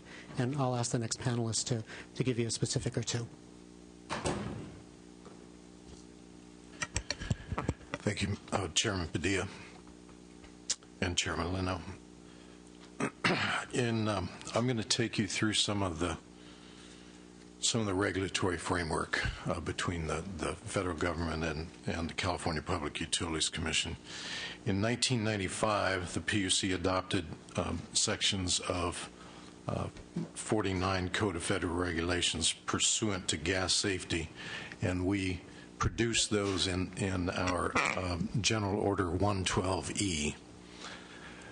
And we set up a system such that when the federal law changes, then the state law changes also. So when changes are made to the Code of Federal Regulations in 49 section, then they're automatically adopted as state law under our General Order 112E. The regulatory framework for gas pipeline safety changed. It improved significantly in 2004 when the federal government went from being a strict rules compliance and uniform enforcement approach to a risk management approach. And the equation for risk management is that risk equals probability times consequence. So you're going to hear during this presentation about high consequence areas, and that's the area where the feds and we changed from being a prescriptive rules-based compliance program to a risk management program. Generally, though, the federal law requires the operators of natural gas transmission and distribution systems to maintain all the records necessary to document their compliance with each of the provisions of the law.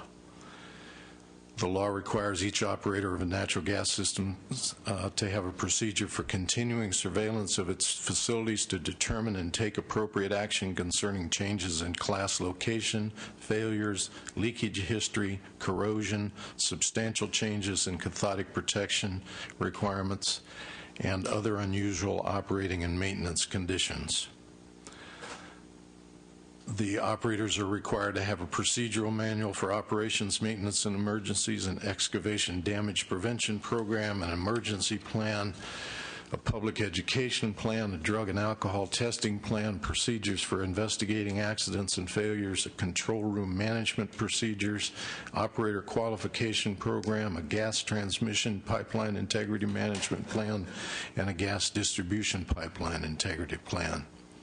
Federal law requires that each segment of a natural gas transmission and distribution piping have an established maximum allowable operating pressure, also known as MAOP. Federal law requires that operators report certain types of incidents at the earliest practicable moment following discovery, and those are pipeline leaks, deaths or inpatient hospitalization, property damage over $50,000, and any significant event other than the three that I've delineated above. Federal law also requires, and I should say federal and state law, also require that reports of safety-related conditions be reported within 5 days after they're discovered. Safety-related conditions are defined generally as corrosion that's reduced the wall thickness of the pipe to less than half that required for the maximum allowable operating pressure, localized corrosion pitting to a degree where leakage might occur, unintended movement or loading caused by earthquake, landslide, or flooding, material defect or physical damage that impairs the serviceability of certain types of pipes, any malfunction or operator error that causes the pressure of the pipeline to rise above its maximum allowable operating pressure, a pipeline leak that constitutes an emergency, and or any safety-related condition that could lead to an imminent hazard and causes a 20% or more reduction in operating pressure or shutdown of a pipeline operation. We also require that operators report annually on the number of hazardous leaks eliminated or repaired, categorized by cause, the number of hazardous leaks eliminated or repaired, categorized by material, the number of excavation damages that have been sustained, and the number of excavation tickets that have been issued. And at the end of each year, federal law requires that the annual reporting of a summary of the miles of pipe, the age of the pipe, and the numbers of leaks in the pipes that have been experienced.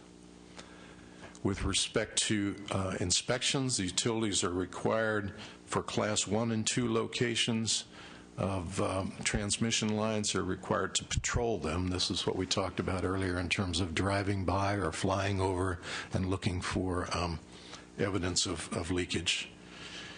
At least once per year and no longer than 15 months between each of the inspections. For Class 3 and 4, now these are what are called high consequence areas. These are the areas where people live in concentrated concentrations of population around the pipelines, or whether there are environmentally sensitive areas around and that sort of thing. In Class 3, it's no less frequently than every 7.5 months, but at least twice each calendar year. And for Class 4, which are where you have really dense populations, it's no less than once every 4.5 months, but at least 4 times each calendar year. And the methods of patrolling include walking, driving, flying, or other appropriate means of traversing the right-of-way. For leak detections, they're required to, in Class 3 locations, at intervals not exceeding 7.5 months, but at least twice each calendar year, and in Class 4 locations at intervals not exceeding 4.5 months, but at least 4 times per year. For Class 1 and 2, it's again once per year, not exceeding 15 months between those.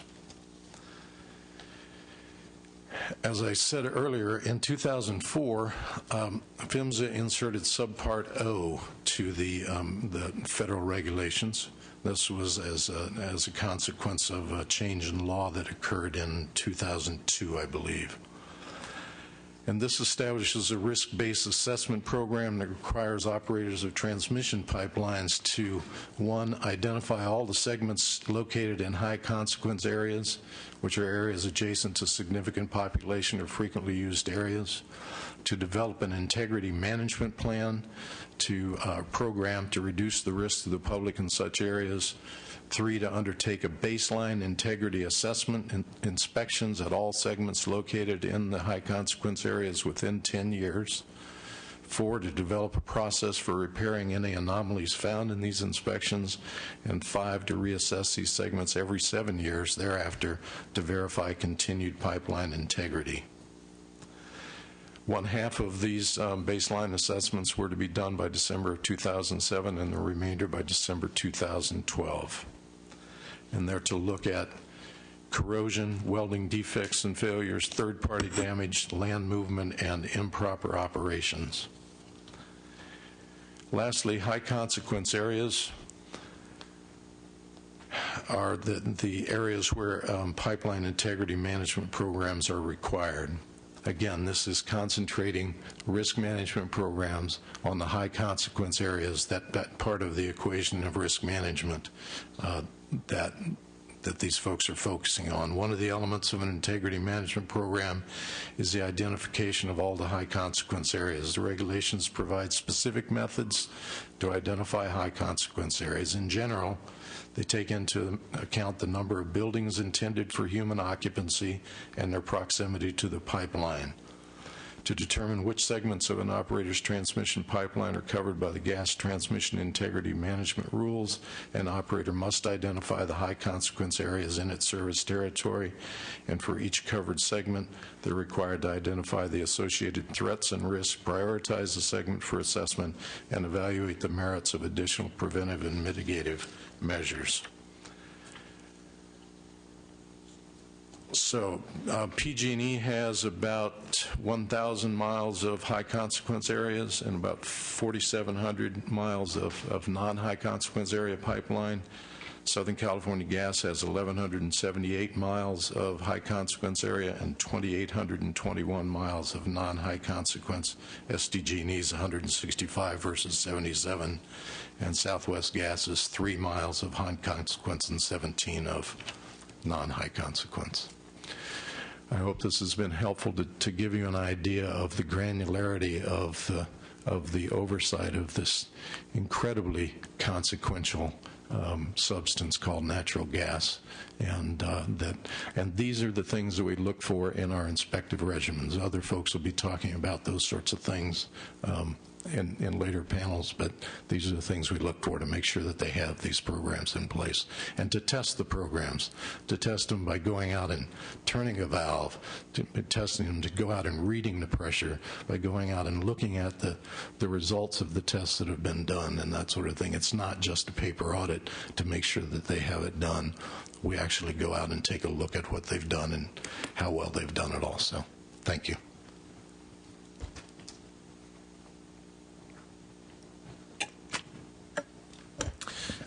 Thank you both. A couple questions. I'm sure several members will want to ask theirs as well. But to begin with, I guess due to short-term, near-term urgency, the CPUC has ordered PG&E to do a system-wide inspection of its gas transmission lines. And while that represents a significant footprint in the state of California, given that all gas pipeline operating utilities in California are operating under the same oversight, the same standards that are federally and PUC set under the same sort of auditing environment, if you will. How do we know that only a PG&E-wide review is sufficient and that we're not going to be missing some potential trouble spots in other parts of the state? Although we haven't expressly ordered extraordinary inspections in the rest of the state, we've, of course, been in contact with the utility management, both at SoCal Gas and also at SDG&E, and they are on their own conducting extra inspections and doing something very similar to what we've directed PG&E to do. They may want to address that. Some of those folks are here. It's also worth remembering that we don't know what happened yet. so it's hard to tell people exactly what to go look for. It's very important that the NTSB do its work, and even though it's going to take months, possibly over a year for the final report, we expect to have a lot of information about what happened before then, and the NTSB is committed to making that public as it can make findings. So we've got people in the room with the NTSB. As we learn more about what happened in San Bruno, we'll make sure that if whatever circumstance that was exists anywhere in the state, anywhere within our jurisdiction, we'll take the appropriate action immediately. Okay. And as I've been following the conversation from the first panel to this panel, I think at times we seem to be using two terms somewhat interchangeably, inspections versus audits. Can you sort of differentiate the use of those two terms? And the next panel is actually going to go into some detail on this, but when a PG&E inspector goes out, the first thing that the inspector does is what you would call an audit. Look at what PG&E has done. And then, using the information from that audit, the inspector goes out physically and does what you would think of as a physical inspection. This all happens after, of course, the utility has done the physical inspections itself. So the utility does physical inspections and keep records.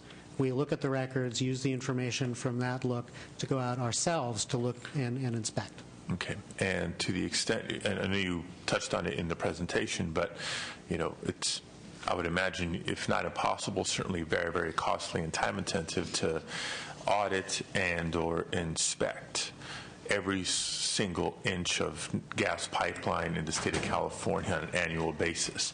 And so for what is the standard required, if any, of the utilities for how much of their lines they need to audit and or inspect on an annual basis?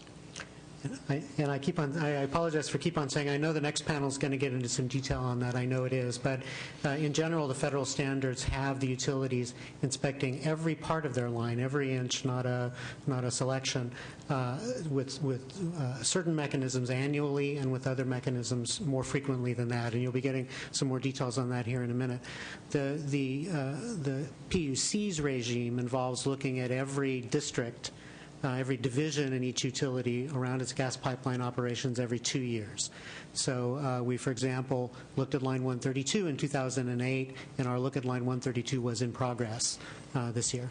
Okay. So it's so you're touching most areas about every 2 years. Now, what percentage, or is it everything in a 2-year time period that gets audited? Yeah, so every division, every piece of pipe gets audited by the PUC every 2 years. Okay, and what percentage of the lines get some sort of physical inspection? Small, as we talked about before. There are 9 people at the PUC doing this work, so it's very targeted. People go out and look at places where ballpark, is it 10%, 5%, 1%? Is it even 1%? My assessment would be somewhere around 1%. So only 1% of the lines get more than just some sort of a paper audit and actual get a physical inspection. When was the last time there was a conversation about that standard or industry practice either at the PUC or at the federal level, since y'all weigh in at the federal regulation setting process?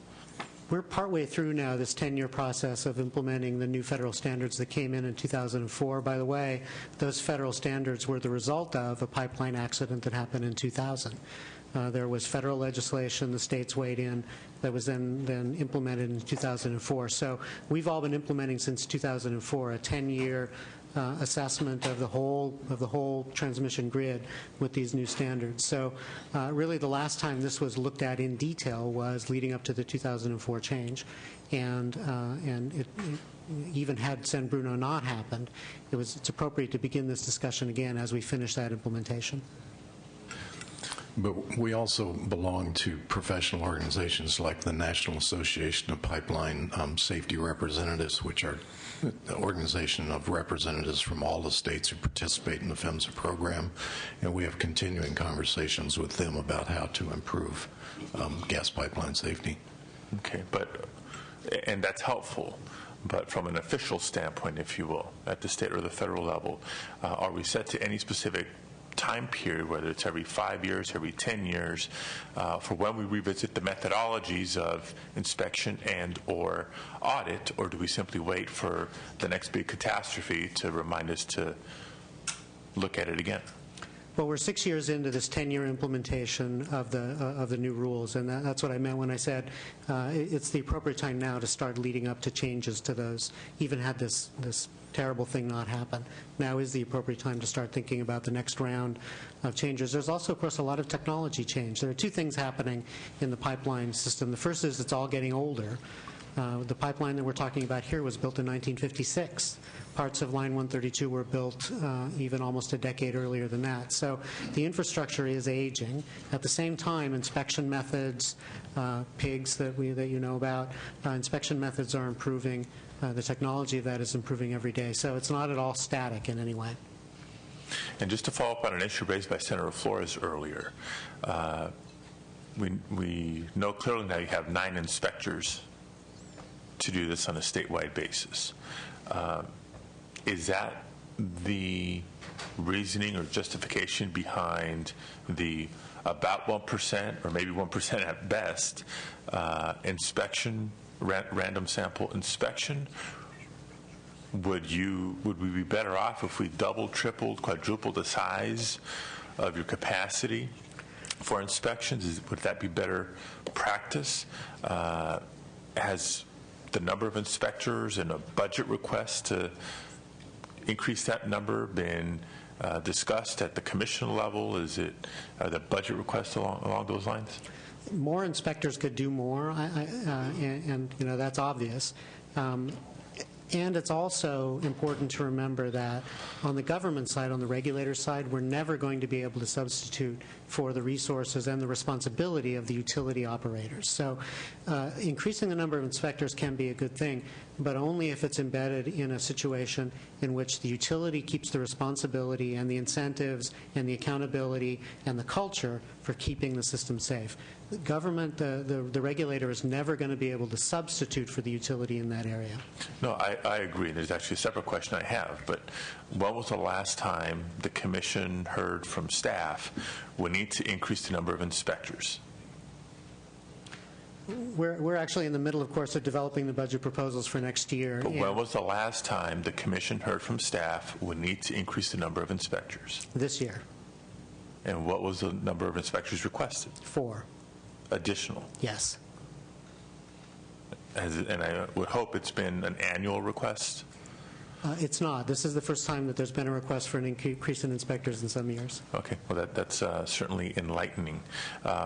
Another question: when we're going from the audit to the actual some sort of physical inspection, is it independent of the utility that those inspections take place, or sort of in partnership, holding hands with the utility when we're out there doing a physical inspection? We don't tell the utility where we're going to go, but we do generally have a utility person with us to give us access and so on. They're not scheduled in advance in general with the utility, so they can't go out before us and clean things up. Okay. Senator Leno? Relative to the comment that Mr. Clark had made, if we were to peg the inspection rate at 1%, just for the purpose of this conversation, what qualifies a pipeline to make that 1%?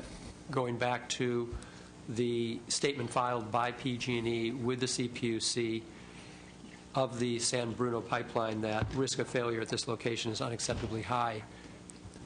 Again, do we comb our files to see where utilities are telling us we have unacceptably high risk and putting those on that 1% list? Or what other determining factors do you use for that 1% list?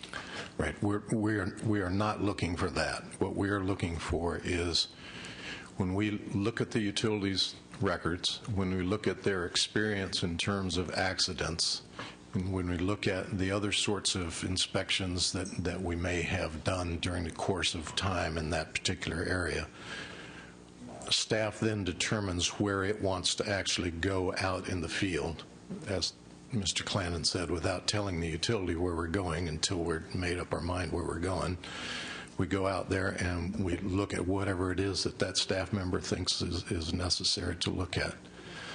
So that's how we target our inspection to look at whatever the percentage is. It's a fairly educated guess that it's 1% or so.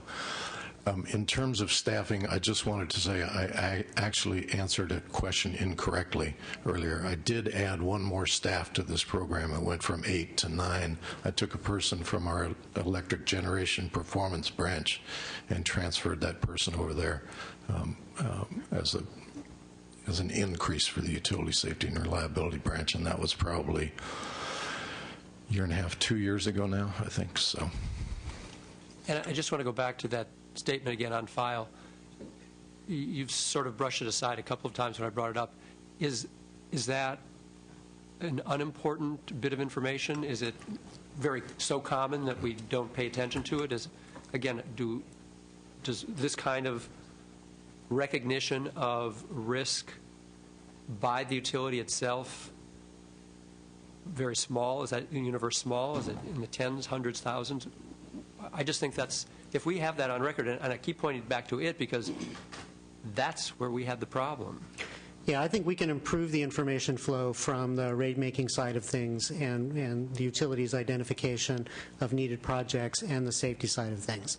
Having said that, though, there are some sort of public misconceptions, I think, about the famous list of 100 that we've all been discussing these last few weeks.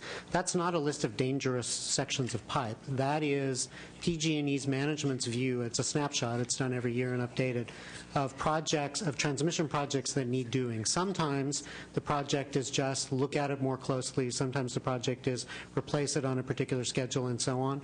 As PG&E will jump to tell you when they have a representative up here, when they're doing their work, if they identify something that they regard as dangerous, they fix it then. It doesn't go on a list. Who does this? Fixed right now. PG&E does. And well, they didn't true. In this case. That's true of all the utilities. Remember that this went on for 3 years.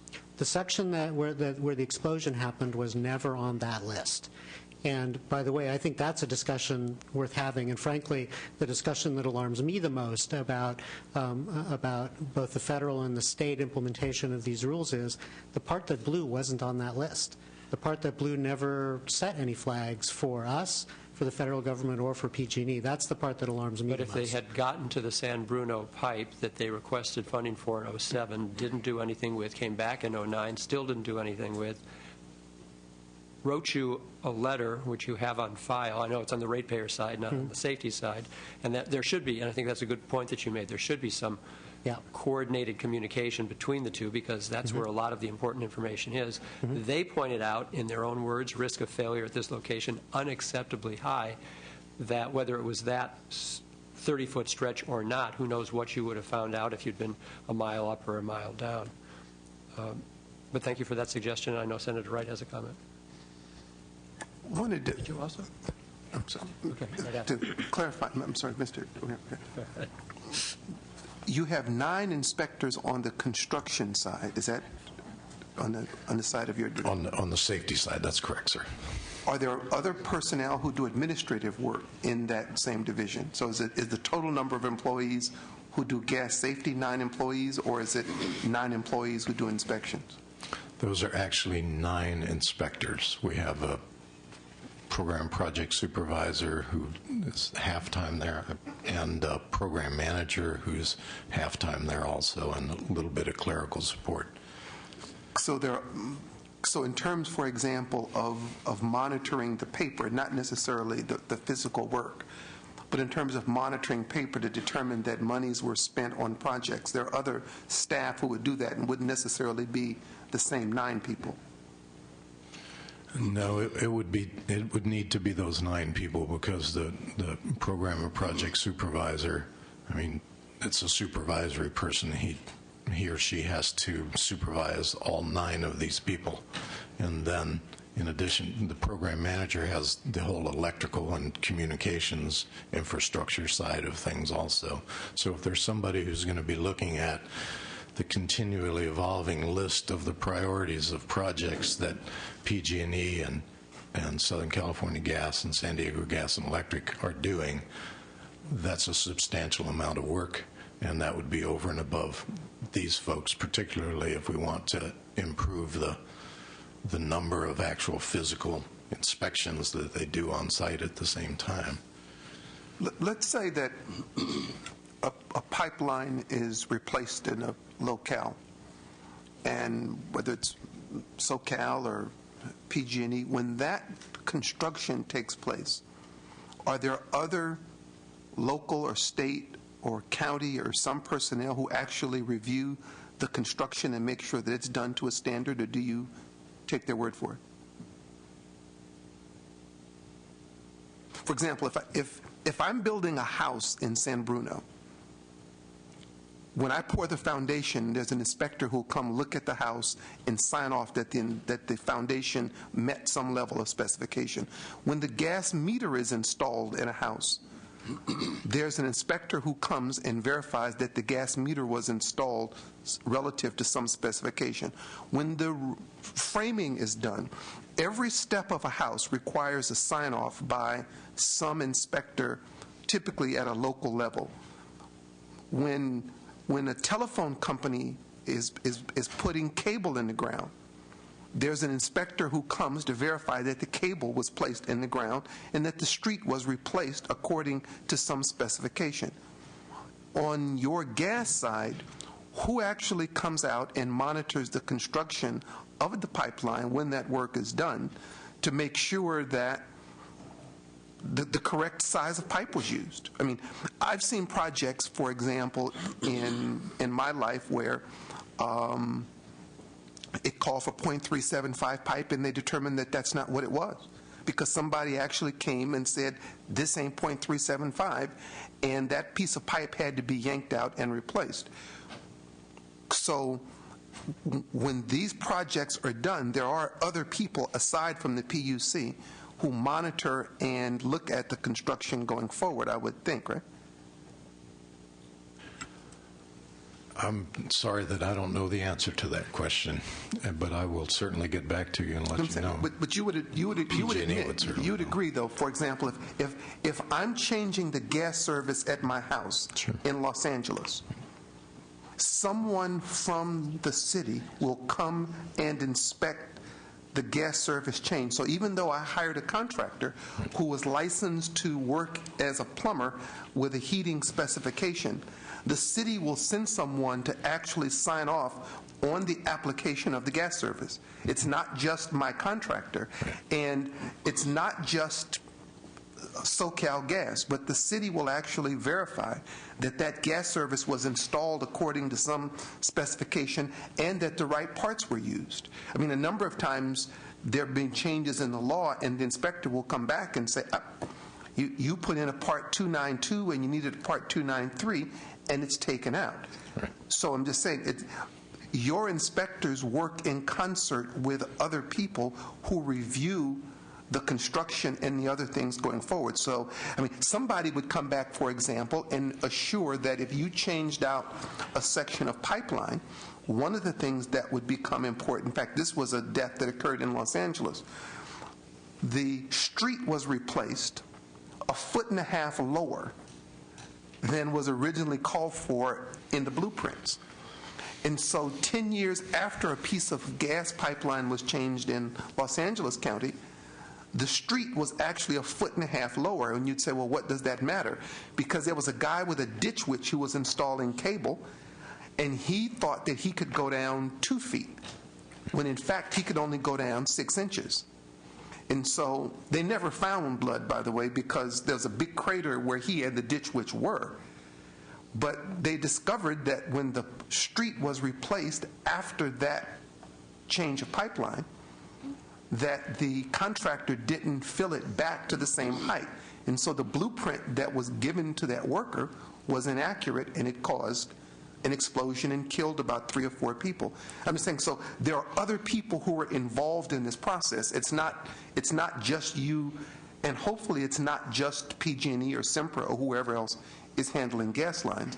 And I would hope or think that your staff, because you just scared me again now, because if your staff and the people who actually looked at the work being done and verified it, if y'all don't talk, we really got problems. Well, being the director of a very large division, I don't know the answers to all of the questions, but certainly my staff knows the answer to that question of who inspects.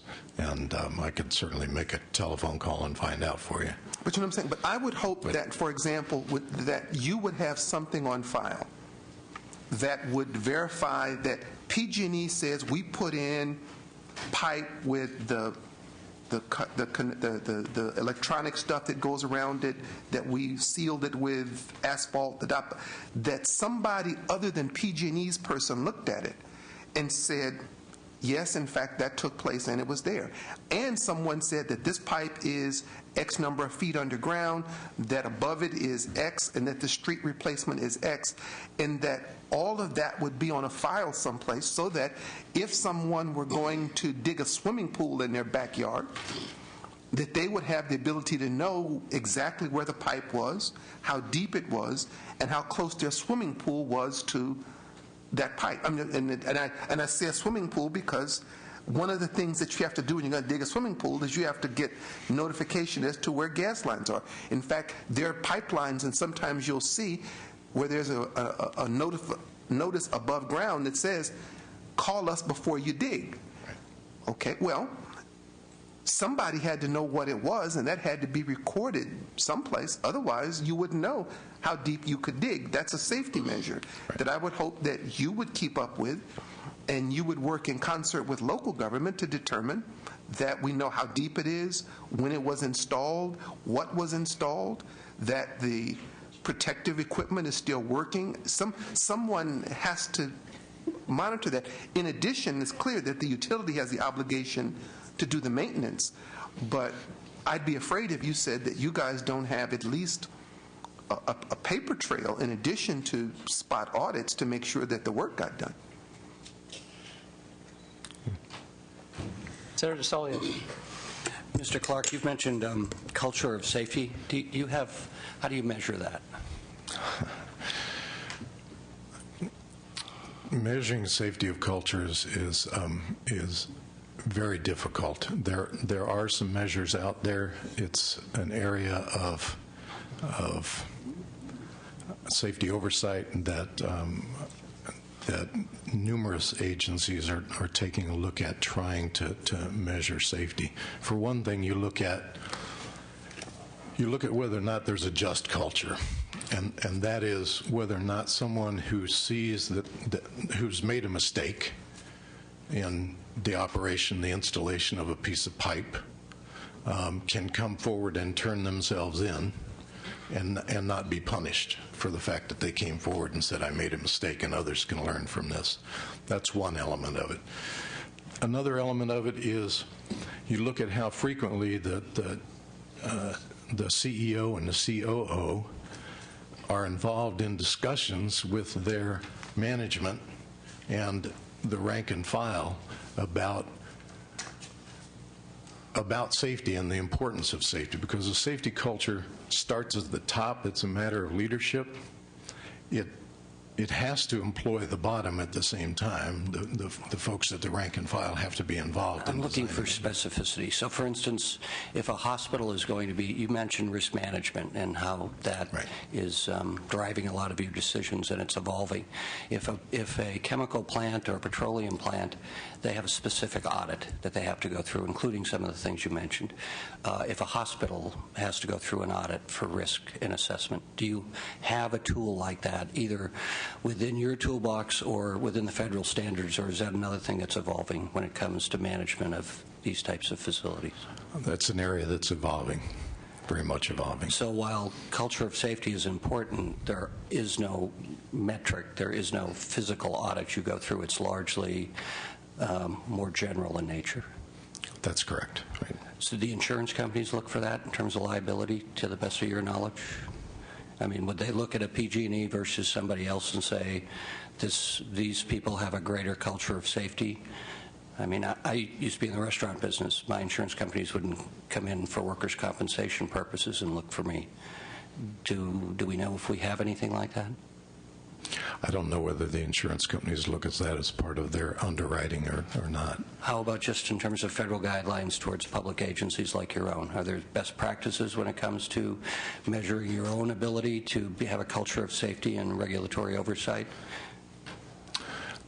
There are not at this point. They're greatly evolving. I was appointed by Secretary LaHood to the Transportation Rail Advisory Committee on Safety. We've only had our first meeting, but that's something we're talking about very diligently.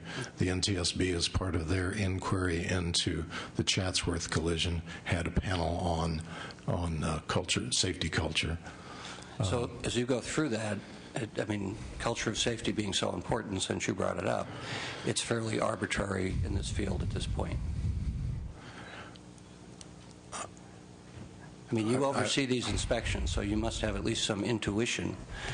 If somebody, I mean, not to be hard on PG&E, but when you read the newspaper articles, it would, if I were in your shoes, I would be probably more diligent, if for no other reason that they're in the press more often. Again, it's an evolving science, measuring the culture of safety. It's not easy, it's not straightforward, but there are some indicators, and one of the significant indicators is, you know, how much time do they spend focusing on safety? Are they raising profitability above safety?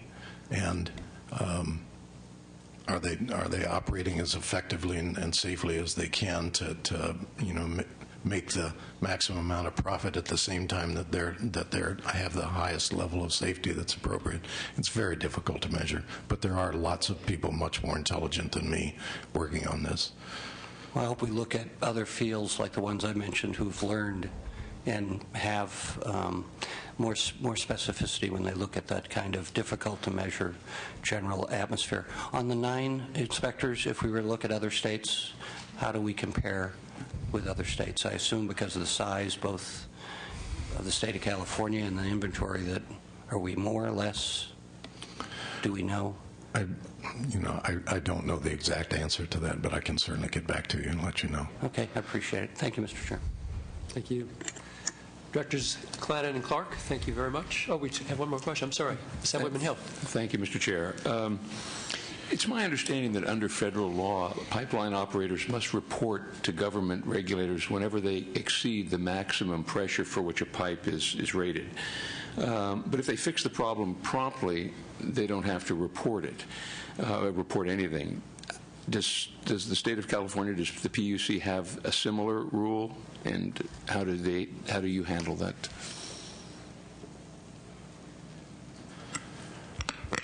As I understand it, well, we enforce the federal rule with regard to that issue, and there are things called safety condition reports, which that require that these sorts of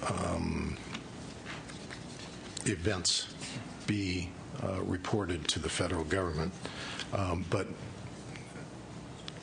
and so that, I'm sorry, but that's as far as. So you're following the federal. Right. So we're doing the federal. So if it's repaired promptly, then there's no incident report that comes forward. That's my understanding. Right. Okay. And we know that the pressure in the aging gas lines is kind of a big issue today. PG&E started a database to track overpressure issues, I understand it, in 2008. And within a year, they recorded 15 overpressurization events. What is PG&E and the PUC doing about that?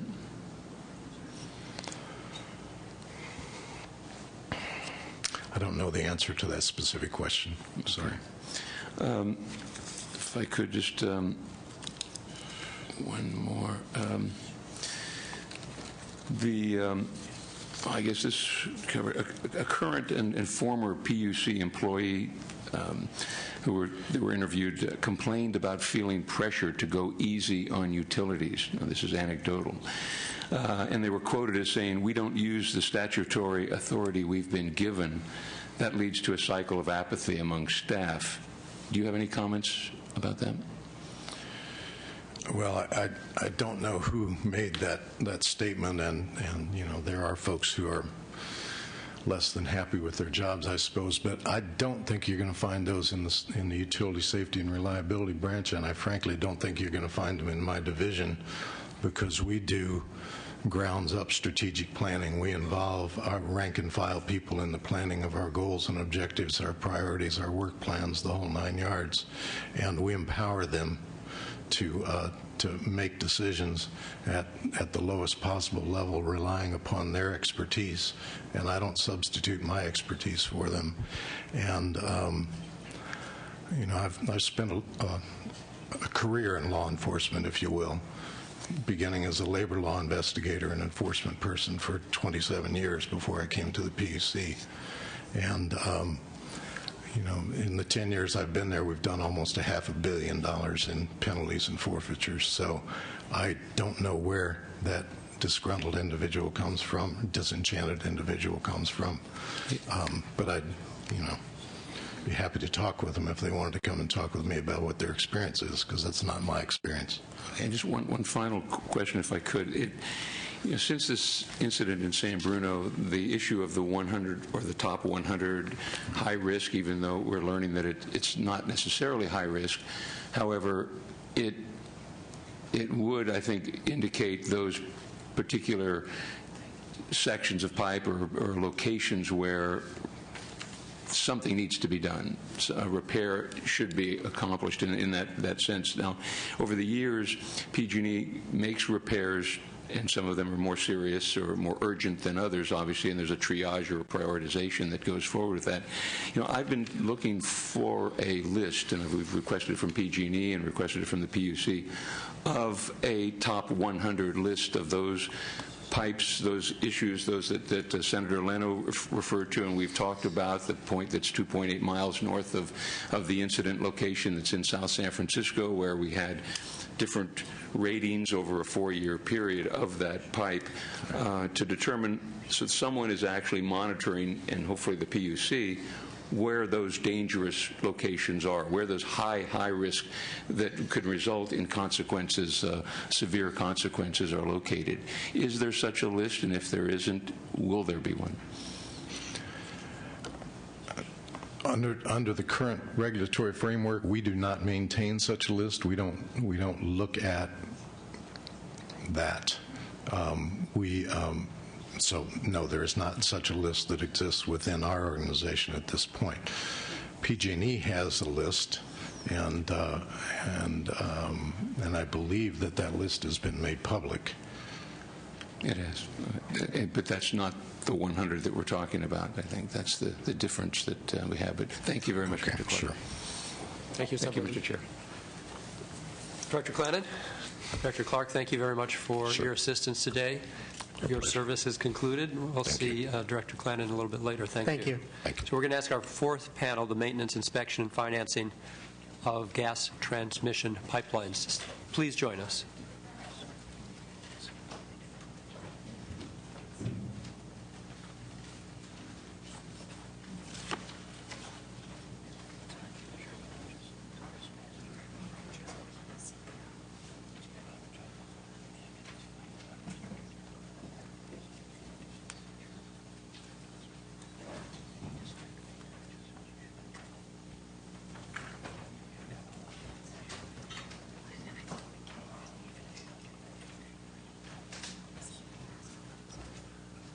Welcome, ladies and gentlemen. Thank you for your patience. Might as well go in order as listed, so we'll start with Mr. Johnson from PG&E. Thank you. Chairman Kennedy, Chairman Leno, and members of the committee. I want to make sure your red button is on. What's that? On your mic. There you go. No, not yet. Hit it again. You've got to do it. There we go. Chairman Padilla, Chairman Leno, and members of the committees, my name is Kirk Johnson. I am the Vice President of Gas Engineering and Operations for Pacific Gas and Electric Company, or PG&E. This hearing is important to all Californians concerned about the safety of our gas transmission system. PG&E thanks the committee for inviting us to participate. Before taking your questions, let me briefly share our thoughts about the September 9th tragedy and what we are doing for those affected. and what we are doing to ensure the safety across our entire pipeline system. In the early evening of September 9th, a rupture occurred on PG&E's natural gas line 132, which runs through the Crestmore Canyon neighborhood of San Bruno. 8 people lost their lives. Many others were seriously injured, and 37 homes were destroyed. Hundreds of households were evacuated. Since the September 9th ordeal in the San Bruno community, PG&E continues to work with the National Transportation Safety Board, the NTSB, and the PG&E regulator, the California Public Utilities Commission, or the CPUC, to identify the root cause of this tragic event. On behalf of myself, PG&E, and our 20,000 employees, I express our profoundest sympathy and sorrow for the families and the people affected by this tragedy. In the weeks since the tragedy, we have been focused on making resources available to support San Bruno begin the recovery process. Some of the steps we have taken include providing residents in the impacted area with immediate support in the form of housing, clothing, and financial assistance such as $1,000 gift cash cards. Establishing a Rebuild San Bruno fund of up to $100 million, which is being used to provide both immediate and long-term support to San Bruno residents and the city for 3 primary purposes. First, to provide direct emergency assistance in the form of cash disbursements for immediate expenses not covered by insurance.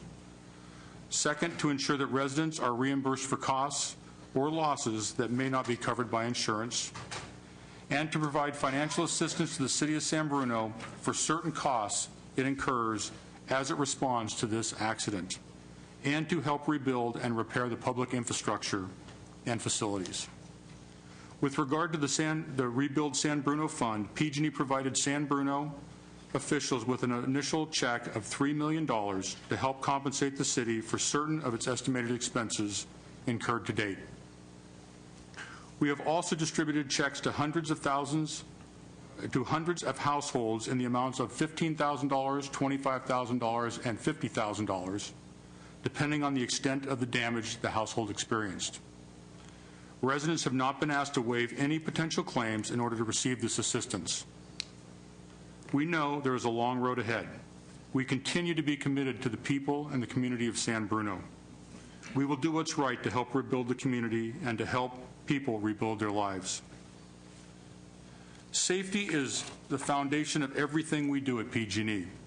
Following the events of September 9th and with the guidance of the CPUC, PG&E took immediate actions to ensure the safety of its transmission lines, including resurveying all the affected area on the San Francisco Peninsula and also reducing the operating pressure by 20% to all lines feeding the San Francisco Peninsula. In addition to these efforts, we are conducting aerial leak surveys of our entire gas transmission system, and we are also following back with ground surveys of our entire gas transmission and specifically focused on highly populated areas as a starting point. We have publicly released detailed information about PG&E's gas pipeline safety and maintenance practices, including some of the tools that we use in our engineering and analysis and planning for future preventive maintenance work on our transmission pipelines. We are also reviewing safety procedures concerning our natural gas system with first responders in various communities and providing those first responders with detailed maps to ensure they know where valves and regulator stations and the pipelines are located. PG&E maintains approximately 6,700 miles of natural gas transmission pipelines, of which approximately 1,021 are situated in high consequence areas, also referred to as HCAs. Beginning in 2002, the federal law required gas transmission pipeline operators to initiate a multi-year process of conducting baseline assessments of all transmission lines in HCAs. PG&E's assessment, which is on track to be completed before the required September 17, 2012, is well underway.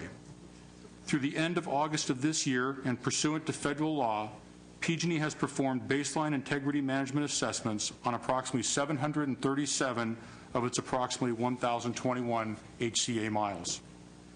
In performing these baseline integrity management assessments, PG&E utilizes each of the 3 federally authorized methods: inline inspection, also known as pigging, direct assessment, and pressure testing. Through August, approximately 156 miles of line have been assessed using inline inspections. Approximately 567 miles have been assessed using direct assessments, and approximately 14 miles have been assessed using pressure testing. Our maintenance program is designed to provide safe and reliable gas service. We employ a number of routine inspection tools to better understand the system's integrity, including leak surveys, pipeline patrols, and corrosion control inspections.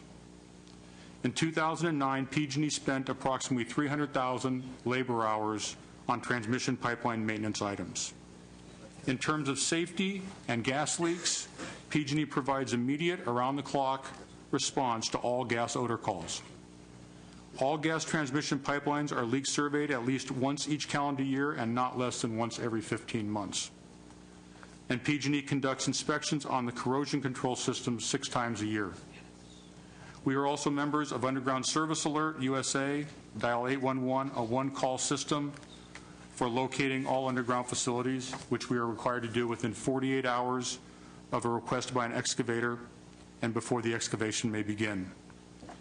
PG&E monitors its pipelines 24 hours a day, 7 days a week in its gas control center in San Francisco. Last week, on October 13th, 2010, the NTSB released its preliminary report on this tragedy. A final report and a conclusive set of findings are likely months down the road. In the meantime, we will continue to do everything we can to cooperate and support the NTSB in their investigation. That said, we're not going to wait for a final report to take what we believe are appropriate steps. Within the past week, PG&E announced an initiative to advance gas pipeline and facility safety throughout our service territory and the nation.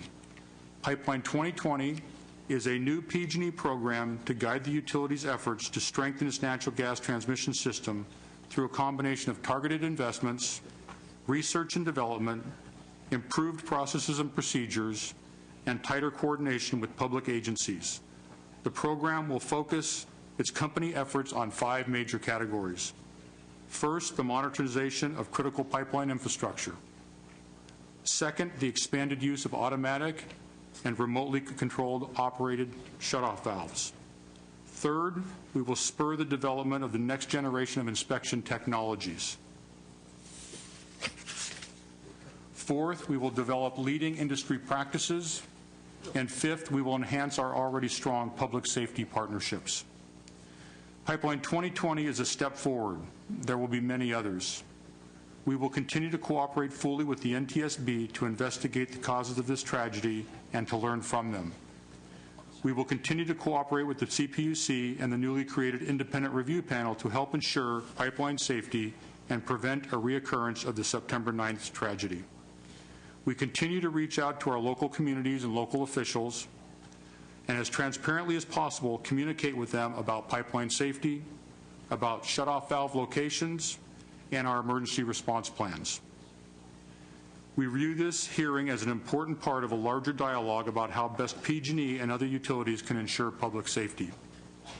Thank you for me allowing this time for my opening remarks, and I welcome your questions. Thank you, Mr. Johnson, for your testimony and very much for being here today. And I know my colleagues will have questions. I'm going to ask the first one. In your testimony, you had stated that safety is the foundation of everything we do at PG&E. According to the Wall Street Journal just a few weeks back, and Senator Flores made reference to this earlier, between 2004 and 2009, PG&E was cited 411 times for unsafe practices in gas operations. They claim that that's 6 times the amount that Sempra was cited, even though Sempra has more gas lines in California than PG&E.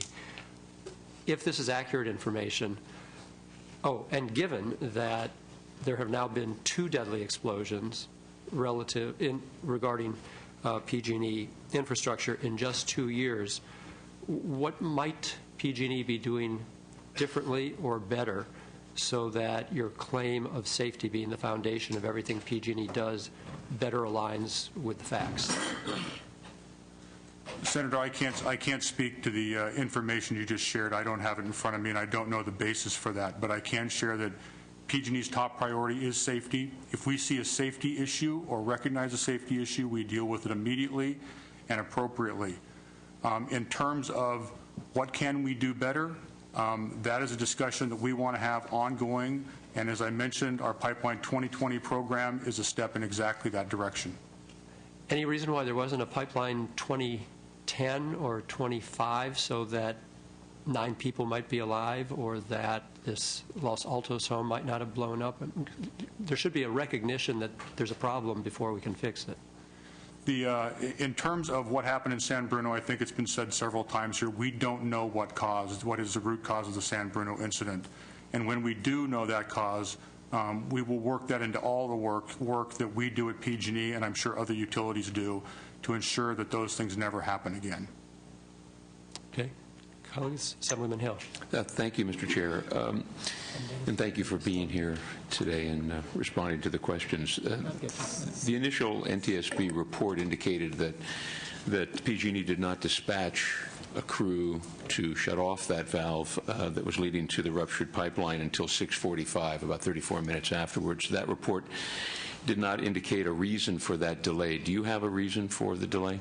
Well, as we've mentioned several times, the NTSB has an ongoing investigation, and I think their final report will cover all the issues. What I can say is our employees never had to be called out. They came out when they heard about the incident. They voluntarily came out and took immediate action to shut off those valves. Okay, I guess you raised another point. If they voluntarily took that action, you're saying that that's not a protocol in place, that when you have a tremendous drop in pressure in a 30-inch transmission line, that would not signal the fact that there's a break or a rupture someplace in that line that would require dispatching someone immediately to that location? What I said was our employees who live near where that tragedy occurred heard about that tragedy and came in immediately and started taking action. We didn't have to go through the process of actually calling them.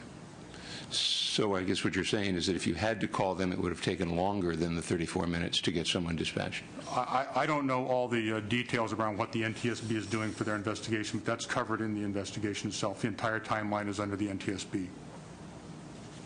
Okay. I would think that you would have the answers to those questions since PG&E is giving the information to the NTSB.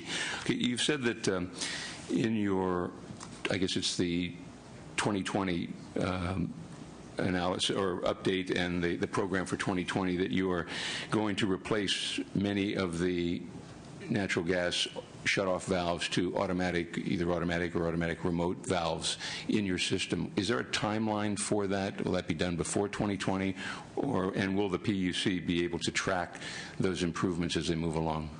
We owe a report to the CPUC within the next week on our proposal for installing remotely controlled and automatic valves. Okay, thank you. We'll look forward to that. In terms of the gas pressure, had the gas pressure on line 132 exceeded the 386 pounds per square inch before this incident at any other time? Are you aware of? I can't speak to the history of the entire pipeline. I can speak to the maximum operating pressure of that pipeline was 400 pounds. The maximum operating pressure, but you chose to run it at 375. Is that correct? Correct. The maximum allowable operating pressure for line 132 is 400 pounds. It is interconnected with 2 other pipelines that run up and down the San Francisco Peninsula. Their maximum allowable operating pressure is 375 pounds. Therefore, the entire system, since it's tied together, operates at a maximum allowable pressure of 375 pounds. And that was determined at the time. The rating of that line and that system is based on the pipe when it was initially installed in 1956 or so, or is that based on updated analyses as the age of the infrastructure moves forward? Generally speaking, the maximum allowable operating pressure of a pipeline is determined at the time of construction and also based on the type of testing it undergoes after construction. Okay. The other, and this is going back to a question that we raised earlier, and Senator Leno raised it, Senator Flores indicated to it as well, and that goes back to that area in South San Francisco, about 2.8 miles north on Line 132, that shows the inconsistency of what I would look at as evaluation or conclusions that were drawn from 2007, 2008, 2009, and then the fact that it did not show up on your top 100 or however that list is rated today. I guess what I'd like to see, and I think it would be helpful for this hearing or the committee, is to look at, or for the PUC, to look at what analysis was used and what conclusions were drawn and how those conclusions were drawn in those subsequent years to make a different determination at each judgment point, and how that could come about when you have the same piece of pipe in the same area of pipe, the same location of pipe that is actually getting older as those years move forward. Is that information available? Can it become available to the committee? Well, I don't know that list that you've referenced is available. What I can speak to is, I think you're referencing what has also been called the Top 100 list, which is one of the many tools that PG&E uses to determine what type of maintenance needs to be worked on going forward, looking into the future. You've referenced several times that pipe was on a list. In 2006, we filed with our estimate of when that pipeline work needed to be done. We followed up in 2008 and physically did an inspection on that pipeline. In fact, three segments were excavated, and we actually inspected the pipeline segments themselves to determine their condition. And it was determined at that point in time that the pipeline was safe to operate and would be looked at again into the future. As you've mentioned previously, we have a request in front of us that we believe that pipeline should be changed out in or around 2013. Okay, and I guess I've got copies of those summaries, those project summaries from Pacific Gas and Electric that outline that fact in 2007, and then the letter that states that in 2008, after your physical inspection, that you determined that it did not need to go forward. And then, I guess, which is most troubling, and from Senator Leno's comments earlier, is in 1 year from the 2008 inspection, someone drew the conclusion that pipe was acceptable and that it did not need to be the repairs that were approved in 2008. This was in 2007 they were approved, and in 2008 that determination was made. But yet in 2009, the failure at this location is unacceptably high. That's the question, and that's I look at as the inconsistency in someone's analysis of that section of pipe. And the troubling part is if that is continued throughout the PG&E gas transmission system, I think we have a serious problem. And again, the Top 100 is a tool that we continue to look at. That discussion that you just held said, I believe, that terminology, if the pipeline is not changed out by the year 2013. It is a looking forward, if you will, tool that we use to determine what needs to be done going forward to ensure our pipeline is safe.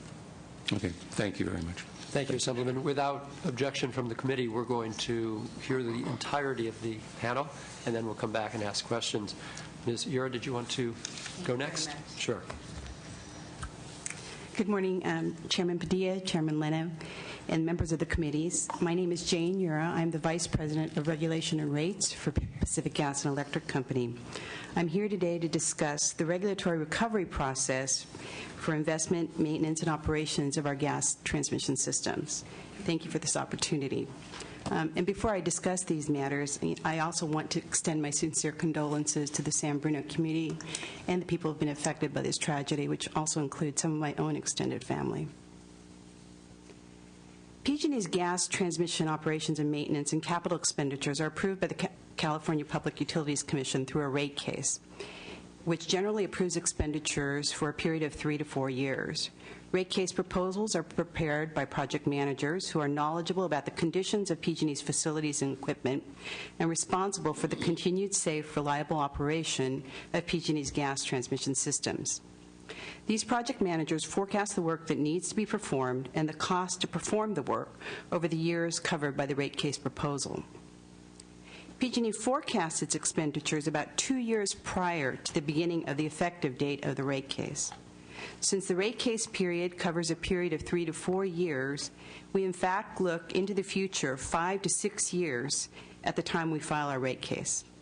Inevitably, our forecast this far in advance will not be perfect and may be altered based on intervening events.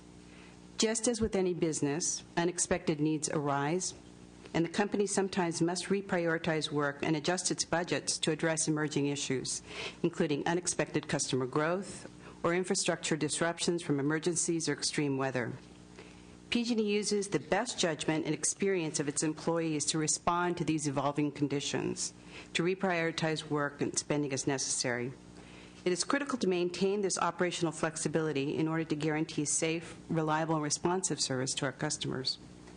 In all cases, safety is our first priority, and the company will reschedule work and spend the funds necessary to appropriately address any unsafe situation. It is in the public interest that the California Public Utilities Commission holds PG&E and all utilities accountable to be good stewards of the revenues received from our customers. Because the request for funds from the CPUC is based on a forecast, the company must apply its discretion to best fulfill its obligation to serve and to address events not included in these forecasts. This means that some unanticipated projects will need to replace other projects that were forecast. For gas transmission, PG&E spent $698 million, over $23 million more than what was adopted by the Commission for the period 2003 through 2009 for work specific to pipeline safety and replacement. These covered categories such as integrity management, pipeline reliability, system maintenance, and mark and locate. The majority of PG&E's gas transmission rate cases in the last several years have been covered by settlements. The CPUC has a well-established policy of supporting the resolution of disputed matters in a rate case through settlements. Settlements must be reasonable in light of the record, consistent with the law, and in the public interest. During rate case settlement discussions, PG&E and the interveners evaluate assumptions used to prepare their respective positions. This includes reviewing PG&E's prior period spending, the work performed, previous rate case requests, assumptions on future growth, escalation rates, and evaluation of newly proposed projects. Through these detailed discussions, which cover months and thousands of pieces of data which are exchanged during that period, an agreed-upon expenditure forecast often emerges. And since a settlement is a compromise of multiple issues, not everything in PG&E's forecast is approved. When PG&E and the intervening parties reach settlement in a rate case, PG&E always ensures that any settlement adequately covers the cost to safely maintain and operate its facilities. In the current 2011 gas transmission rate case, the proposed settlement will provide funding for pipeline safety and reliability work. PG&E commits to spend the funds necessary to support safety and reliability, which is our highest priority. Thank you for allowing me this time. Thank you very much, Ms. Yura. Mr. Lane, welcome. Thank you. Senator Padilla, Senator Leno, committee members. My name is Brett Lane. I'm Vice President of Field Services for both Southern California Gas and San Diego Gas and Electric. First, I'd like to offer, on behalf of both companies, our condolences to the families and the community of San Bruno in this tragedy. I've prepared for you today just a brief summary to give you a sense of the systems for both companies from a transmission gas pipeline perspective. We operate these as an integrated unit. Some of the measures the company has taken since the incident to highlight, we did go in and add pipeline location maps on our website, and as part of that we also included our high-pressure distribution lines that are not classified as transmission lines to give the customers more information out today and to make it more readily accessible.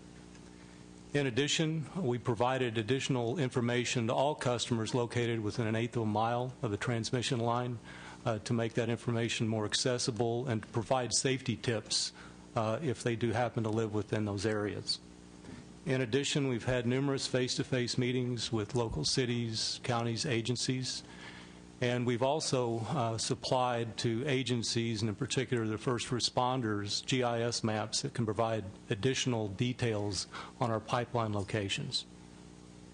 From an operational side, we did proactively go out and we have completed additional leak surveys on all of our transmission lines that are located in the HCAs that had not been done in the last 6 months. We did respond to a request from PG&E, as they have helped us in the past, to provide some employees up there to help them in doing their leak surveys. In addition, we've recently completed a kind of an advanced audit that the PUC, the safety branch, asked for on our integrity management program. As far as our approach on pipeline safety, and this is one I think that's rooted again in our long 140-year history, it really starts as far as from a system design perspective on the material specifications, valves, valve placement, overpressure protection, and then for Southern California in particular, some of the geotechnical aspects, or looking at from an earthquake perspective on the fault areas.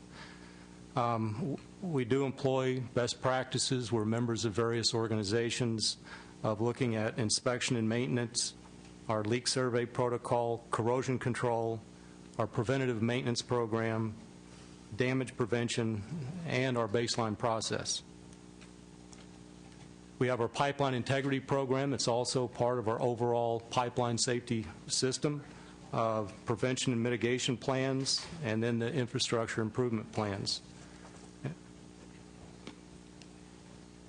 From an assessment summary, both companies combined, we have about 4,170 miles of transmission line. Of that, about 1,300 miles are in HCA areas, and again, this is for both companies combined. We've completed about 940 miles to date have been inspected. We're about 74% completed for the HCA areas. Of that number, about 665 have been completed with ILI or the Smart Pig, about 250 through the direct assessment method, and about 2% using pressure testing.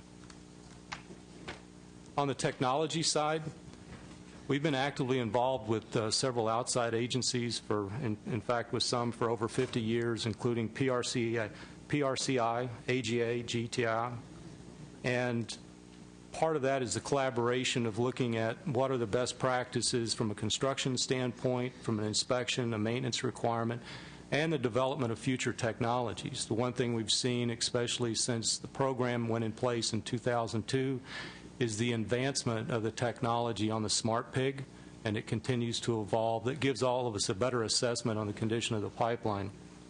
In addition, we're working with these groups today is advancing newer technology to help us with some pipelines that are deemed not piggable today, and there are technologies that are be coming out, some the end of this year, some in 11 and some in 12, that will allow us to use that Smart Pig technology in lines that previously had not been piggable. From an emergency response perspective, we do have a gas control center located near downtown Los Angeles. It's manned 24/7, where we monitor the pressures and flows. In the event that we do have an incident, we do have personnel that are either on duty during the day or are on call and ready to respond to the event.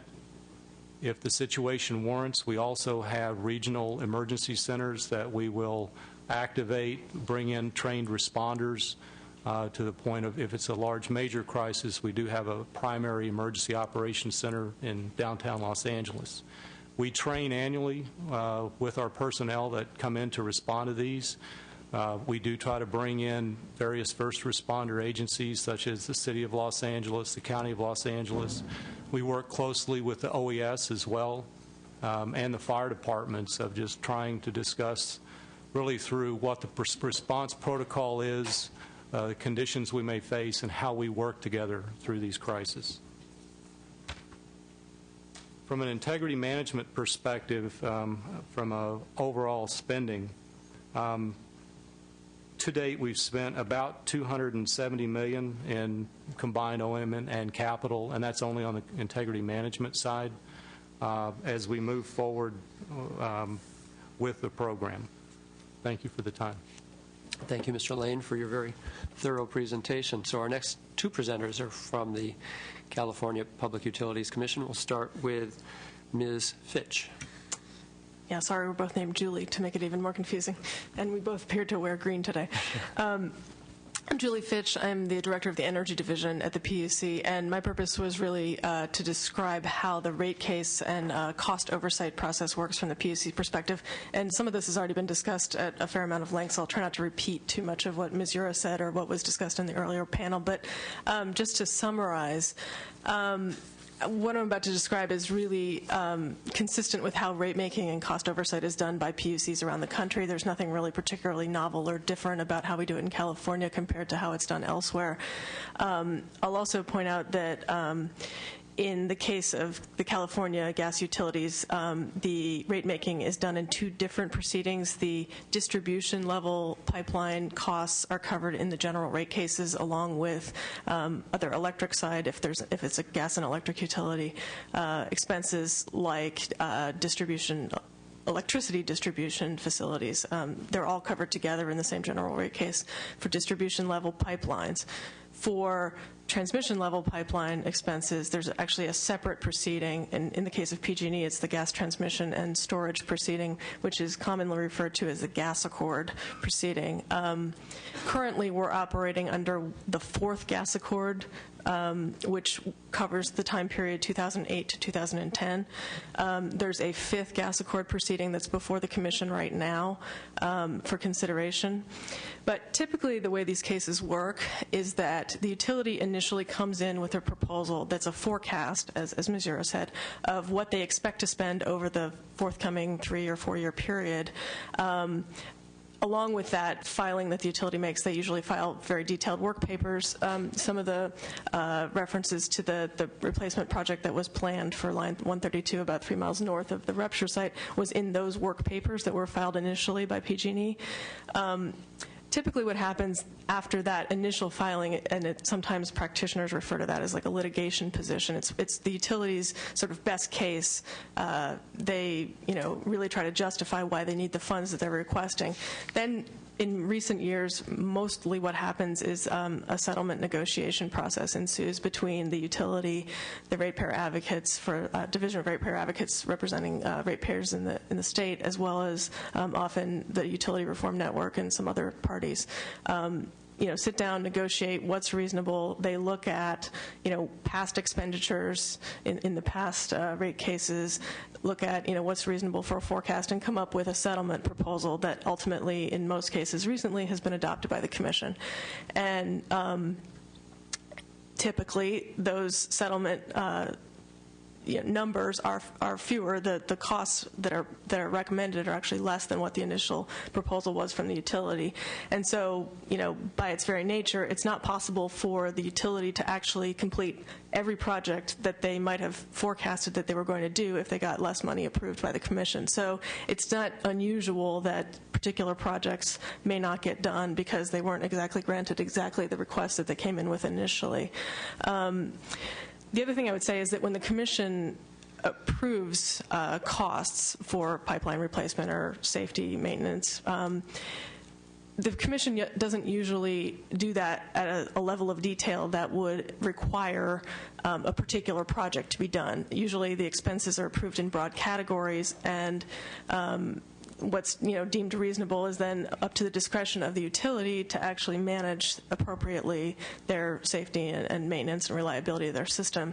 I would submit that you actually wouldn't want a body that meets every 2 weeks, the Commission, to be approving at the level of individual projects, because a consequence of that would be if an emergency situation comes up where there really is a safety concern, you want the utility to have the flexibility to substitute a higher priority project for one that they might have proposed in the past, because that's the job of the utility, really, to manage that system in real time, as opposed to sort of at the higher level. The Commission does the oversight, but doesn't actually approve individual projects. So it's not the case that a specific project was approved and then not done. The Commission very rarely would approve a specific project. It's more in general categories. after having said that general summary, I think we are likely to see a couple of changes as a result of this experience in terms of how the Commission does its rate making. I think the first is sort of the obvious one. We have reporting and we do have knowledge of prior rate case expenditures that the utilities make, but it's not really systematic. So I think the first thing that we're likely to do is to have a much more systematic reporting of what projects were done using the money that was approved in a prior rate case.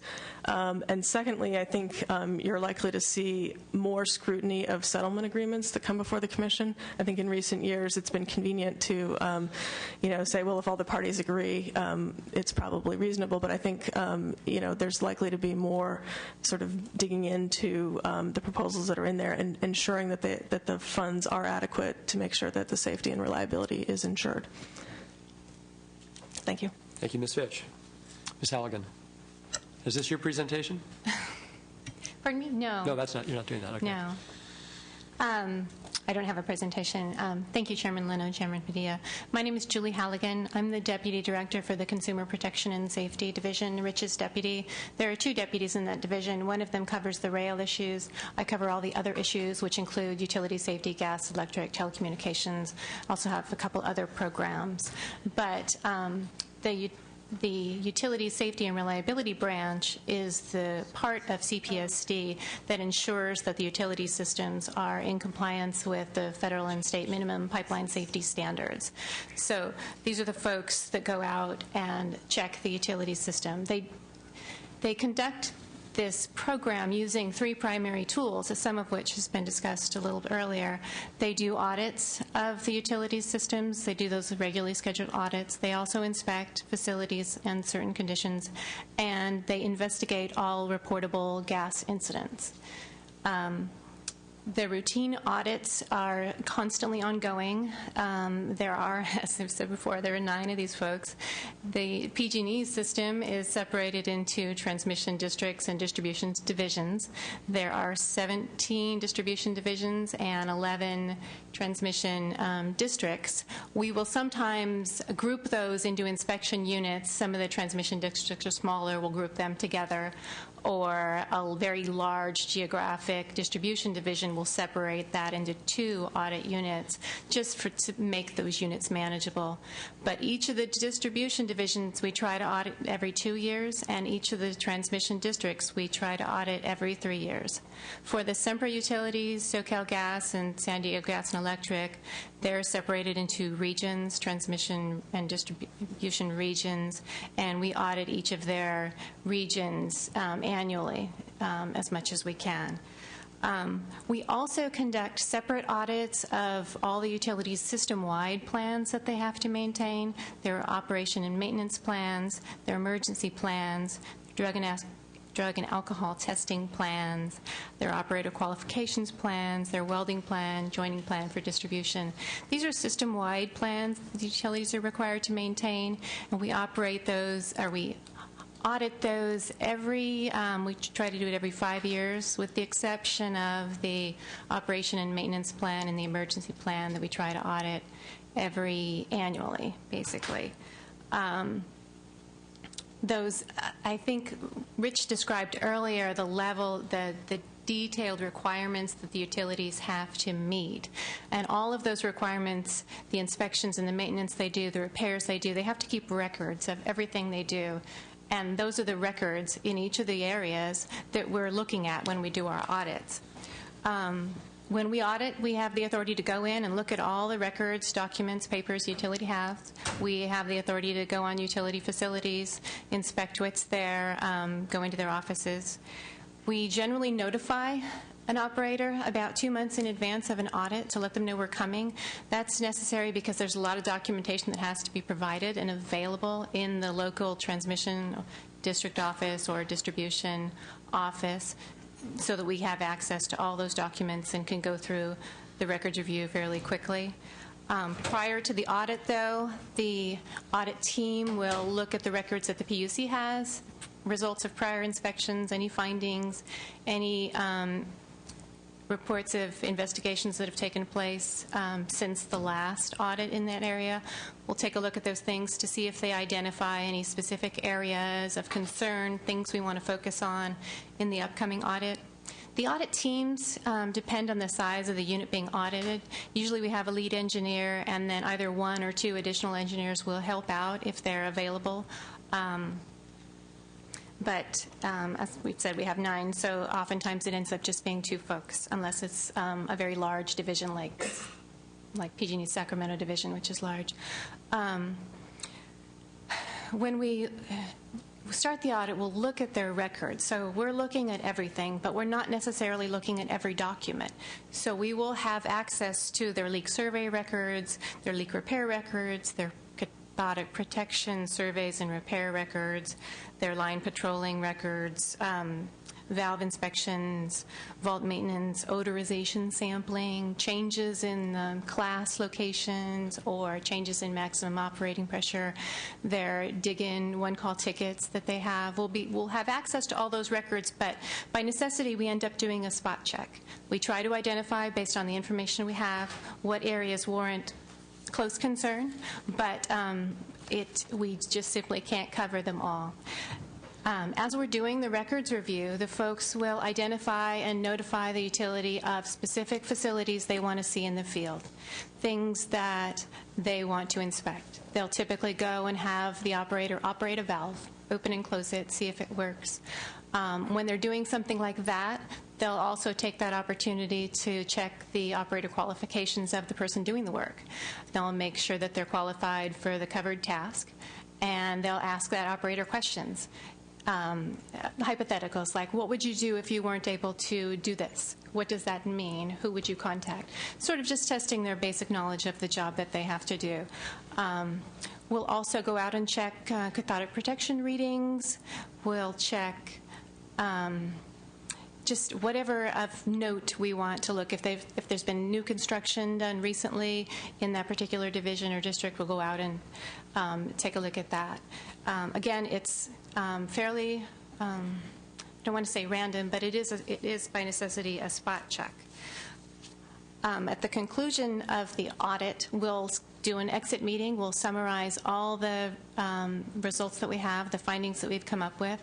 I should note that during the audit, as we come up with things, if we find that records are missing, if there's a leak survey for a particular map that we see that hasn't been done, we'll give the operator, we'll notify them of what we found, and we'll give them until the conclusion of the audit to provide that documentation. Because if it's there, we don't want to be focusing on an issue that doesn't exist. So if they're able to correct the issue that we've identified during the pendency of the audit, that won't be included as a violation on our post-audit letter. But we'll do the exit meeting. We'll let them know what our findings are. We'll also let them know if there's information that we've requested that they haven't provided, so that they can provide that as soon as possible so we can consider it when we're writing up the summary and listing the violations that we find.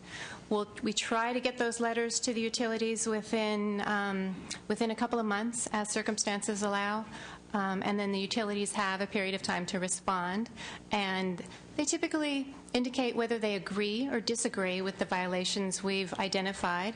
And if they disagree, oftentimes they will provide support for their position.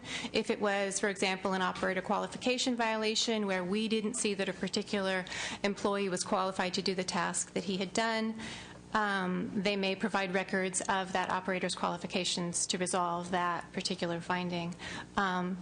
Other times they will agree with the finding and they will identify corrective action plans, things that they will do to correct the immediate situation and correct it going forward. Or if they find that it's a situation that might present itself elsewhere in the utility system, they'll identify what they're going to do, how far they're going to look to identify if there are additional problems. Because, like I said, this is a spot check, so we won't necessarily find all of the situations, but we will find, we're able to find what we look at. We work with the utilities and keep communicating with them as as we get their corrective action plan and their letter, and then we'll just continue to communicate with them as we try to get all the violations resolved. And we've been pretty successful there. So the violations that we identify, eventually, for the most part, are resolved. So you'll see us, for example, we report the violations that we find annually to PHMSA, and you'll see several violations reported, but you'll also see, and corrective actions taken. So we don't find ourselves in the situation of having unresolved violations generally. We're pretty successful at working those out. We don't do this by re-inspecting necessarily issues that are out there, because we don't have, we just can't go out to every single incident that or issue that we've noticed and re-inspect, but we will do it if there's something that we're still working with the utility on and we're still concerned about, or if we can do a re-inspection while we're doing other work, we'll take a look at something that's in the vicinity, for example, or in the same office. Ms. Halligan, if you could conclude, please. Pardon me? If you could conclude. Oh, sure. Thank you. Let's see if there's anything else that's most critical. In addition to these audits, I guess I'll point out the other two areas. Those are the inspections. We'll go out in the field for a couple other reasons. If there's a 30-day notice of construction going on, we may go out and take a look at that. If there's a safety-related condition notice that we receive, we go out and take a look at that. Sometimes if a customer's leak complaint is continuing, we'll go out and take a look at that. And like I said earlier, we also respond and investigate all reportable gas incidents. We may do it through a physical, lengthy investigation. It may, in the case of something like a small excavation damage incident, be a very quick, over-the-phone, gathering all the data, making sure the incidents and the situation is resolved. So those are the three areas that we primarily use to make sure that the standards are met. And like I said, we report to PHMSA annually on our progress, and they audit us annually on our performance. Thank you very much, Ms. Halligan. Thank you all for your presentations. I'm going to start with the questions of the panel. Questions for PG&E. Either of you wish to address them, and if the CPUC has any information that you can offer, that would be appreciated as well. So I'd like to get an idea of the nature of three different programs, PG&E programs, what they were about, what your assessment of them was, whether they were effective or not, and then where the funding for these programs came from. And first one I want to start with is the Gas Effectiveness Evaluation and Mitigation Program. Is that GEAM? GEAM? Hard G, okay. Gas Effectiveness Evaluation and Mitigation Program. You want to talk about physical? I can speak on behalf of how it was financed, or who paid for the program. So the purpose of the program was? The purpose of the program was to do an accelerated gas leak survey of our system over the last year, 2009, and there is some wrap-up work that's occurring here in 2010. Was the need or the reason for the program because it was needed to re-inspect these gas lines as a result of flawed inspections due to inadequate training and equipment that had been identified? We had an incident where we had some question in terms of whether some inspections had been done correctly, or the quality of the inspections, which caused us to then take the action to say we need to go out and we need to re-inspect our entire system as a result, because we don't want to have a question in our minds as to had we done our inspections correctly. So you recognize that there had been a flaw in inspections. To be on the safe side, you were going to re-inspect. Right. And then, yeah, I'll address that one. Sure. We did an analysis of our system. We determined that we weren't happy with the results, and so we did a complete re-leak survey of all of our distribution system. Do you know approximate cost? Was this $10 million, $50 million, $100 million? About $100 million, close to $100 million. And had you gone to the CPUC to request a rate increase to pay for this $100 million? No, we did not. And so where does this money come from? The reason, my line of questioning, I'm going to get to two other programs, is trying to see if we can identify if there had been any deferred maintenance anywhere in the system to pay for other programs that you deem necessary. So there was no rate request for this. No, there was no rate request. $100 million. Right. Essentially, this was paid for by our shareholders, and all revenues that PG&E receives effectively have to come through rates from our customers. So if there are costs which basically were not in our forecast and we exceed the amount that has been approved in rates, those costs come from our shareholders. Can the CPUC speak to this at all? You're familiar with the program or the costs? Not specifically to the program, but in general, she's correct in terms of how the rate making works. And just a curious mind wondering, how do we know that shareholders rather than ratepayers paid for a $100 million program? In general, there are rules in terms of how the accounting works. So anything that's, well, as Ms. Euro said, ultimately all the funds come from ratepayers originally, but once a rate case cycle is finished, any residual funds, become shareholder funds. But there's a strict accounting set of rules in terms of how PG&E has to book the costs, and those are auditable by the PUC, and they are audited periodically. And was the program a success? I believe it was. Okay. Thank you. And the Business Transformation Initiative. Correct. BT initiative. Mm-hmm. Can you tell us a little bit about it? That was a undertaking that was company-wide for the utility to basically improve the way we provide service to our customers, as well as to make internal improvements on processes in delivering service. And the costs were expected to be offset by savings? Yes, costs were offset by savings. The program did not generate the incremental savings that we had, when we launched the program, had hoped to achieve, as some of the initiatives were not completed. But for the amounts that we spent, we achieved significant savings that covered the initial investment. So you're here to say that it was a resounding success, a mild success, or maybe it didn't quite meet the term success? I would say that there were elements of it that were very successful, which helped cover the costs. It was not a success in terms of what we believed it had the potential when we originally set out on the transformation program. And do we know what kind of costs we're talking about, how much savings there were to offset Yes, we these do. costs? Yes, these are in terms of the costs of implementation for the work that was done over the period 2005 and 6 and partially in 7, very little. I would say we spent somewhere in the neighborhood of $400 to $500 million.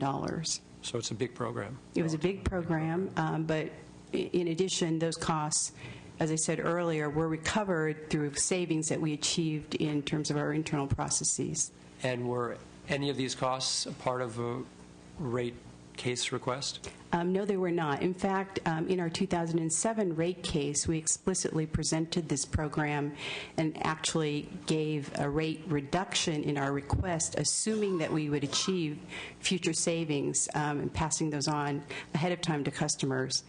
And, by the time, as I had said earlier, when we file our case, it usually takes a two-year period of time before we're actually having a case approved. As we're getting into the case, we realized that perhaps some of those savings that we had aggressively included in the case to return to customers may not quite come to fruition, but we, chose to continue to provide those savings to customers, and so our rates were reduced as a result by some amounts for both the years 2007 as well as 2008 and 9. So if the cost was somewhere between $400 and $500 million, you did actualize $400 to $500 million in cost savings? Yes, we did. And that is documented somehow? Yes, it is. In our 2011 general rate case, there in fact is an entire showing on our transformation efforts, how much we spent on the program, what kind of benefits were achieved, and more details about the program itself. So given that you acknowledge some portion of the business transformation initiative were less than what you expected, correct, to have covered the entire cost, there were some components of it that were more, you had greater success than you imagined? I think what I was trying to say is that we were able to cover the cost for what we spent with the initiatives that we did conclude during this period of time. However, when we set out on this initiative, and in fact, if we were to look at what we presented in the 2007 general rate case, where we had the vision of what this program ultimately might be for us in the longer term, you will see that the savings were far greater than what we had achieved. But we did not pursue all those initiatives, essentially, that we had presented in that case. So the initial costs were covered by the savings for the programs that we concluded. We did not continue to pursue the other pieces. And CPUC, any familiarity with this or comments? I would just say that in general, the testimony that's before us right now in terms of the 2011 rate cases is pending before the Commission, so the Commission hasn't actually acted on any of that evidence yet. And that, just to clarify for me, I wasn't clear on it, that rate request is to cover some of the costs of it? No, it is not. No, it's not. So what is before you? I was just saying that the evidence that was being referred to in terms of the savings that came from the program is sort of untested, if you will. That's all. But it's true. It's not requesting any additional funding that I'm aware of. And then the third and last would be the short-term incentive program, STIP. If you can tell us again what it was or is. And what it currently is. What it currently is. It is a program which, on an annual basis, puts pay at risk for our management employees. So we do a market salary survey of what comparable pay ought to be for positions within the company, and then a certain percentage of that pay is actually put at risk, and that at-risk portion is called our short-term incentive compensation. And it's based, the results of which are then based on operational achievements during the course of a year, and then evaluated at the end of 12 months. So in shorthand, it might be called a bonus program. I would not characterize it as a bonus because it is not on top of market-based salary. It, in fact, is part of market-based salary. So it's compensation at risk. Very good. And would payments have exceeded expectations or came in less than? It varies from year to year, frankly, depending on what the performance of the company is. There are several factors, essentially, that we're measuring. Certainly there is how we're doing on reliability, on customer service, on safety, on financial performance in terms of maintaining our budgets, just to name a few. And again, any confirmation if this STIP program exceeded cost expectations or not? I don't know the details in terms of the cost expectations. I would just point out that I think this is indistinguishable from a sort of like an executive bonus type of program in the sense that it's intended to spur performance of folks who are really responsible for the safety and operation of the system. Okay, very good. Thank you. And then just one last question. I'll pass it on to my colleagues. For Mr. Lane, have either Southern California or San Diego Gas had any serious gas line explosions in recent years? We've actually had very, very few over our history. The ones that we've had really relate more to the earthquake. We have had some in outer-lying areas related to landslides when it shifts, and that's about it. So the National Transportation Safety Board has not found you to be at fault for any serious explosion? No. No homes destroyed? From the transmission side? No. Distribution? But we have had some incidents with distribution lines of the lower pressure issues, yes. That have destroyed homes or less? There has been some damage from possibly a leak, or the most common thing we have, especially on the distribution side, which is probably shared by the industry, are the third-party hits, the people that hit the lines right without calling us. Of course. Yeah. And any deaths or serious injuries? Not that I recall in some time. Okay. And then just one last question, either for Ms. Fitch or Ms. Ura. We've all been talking about the potential benefit of a communication back to the CPUC once rate increases have been approved for specific projects, then there's a change in circumstances, you adjust your priority list. Might there be benefit if you were to communicate back to CPUC? So, and then you had spoken of it as well, Ms. Fitch, that maybe that two-way communication could be beneficial to ratepayers and for safety.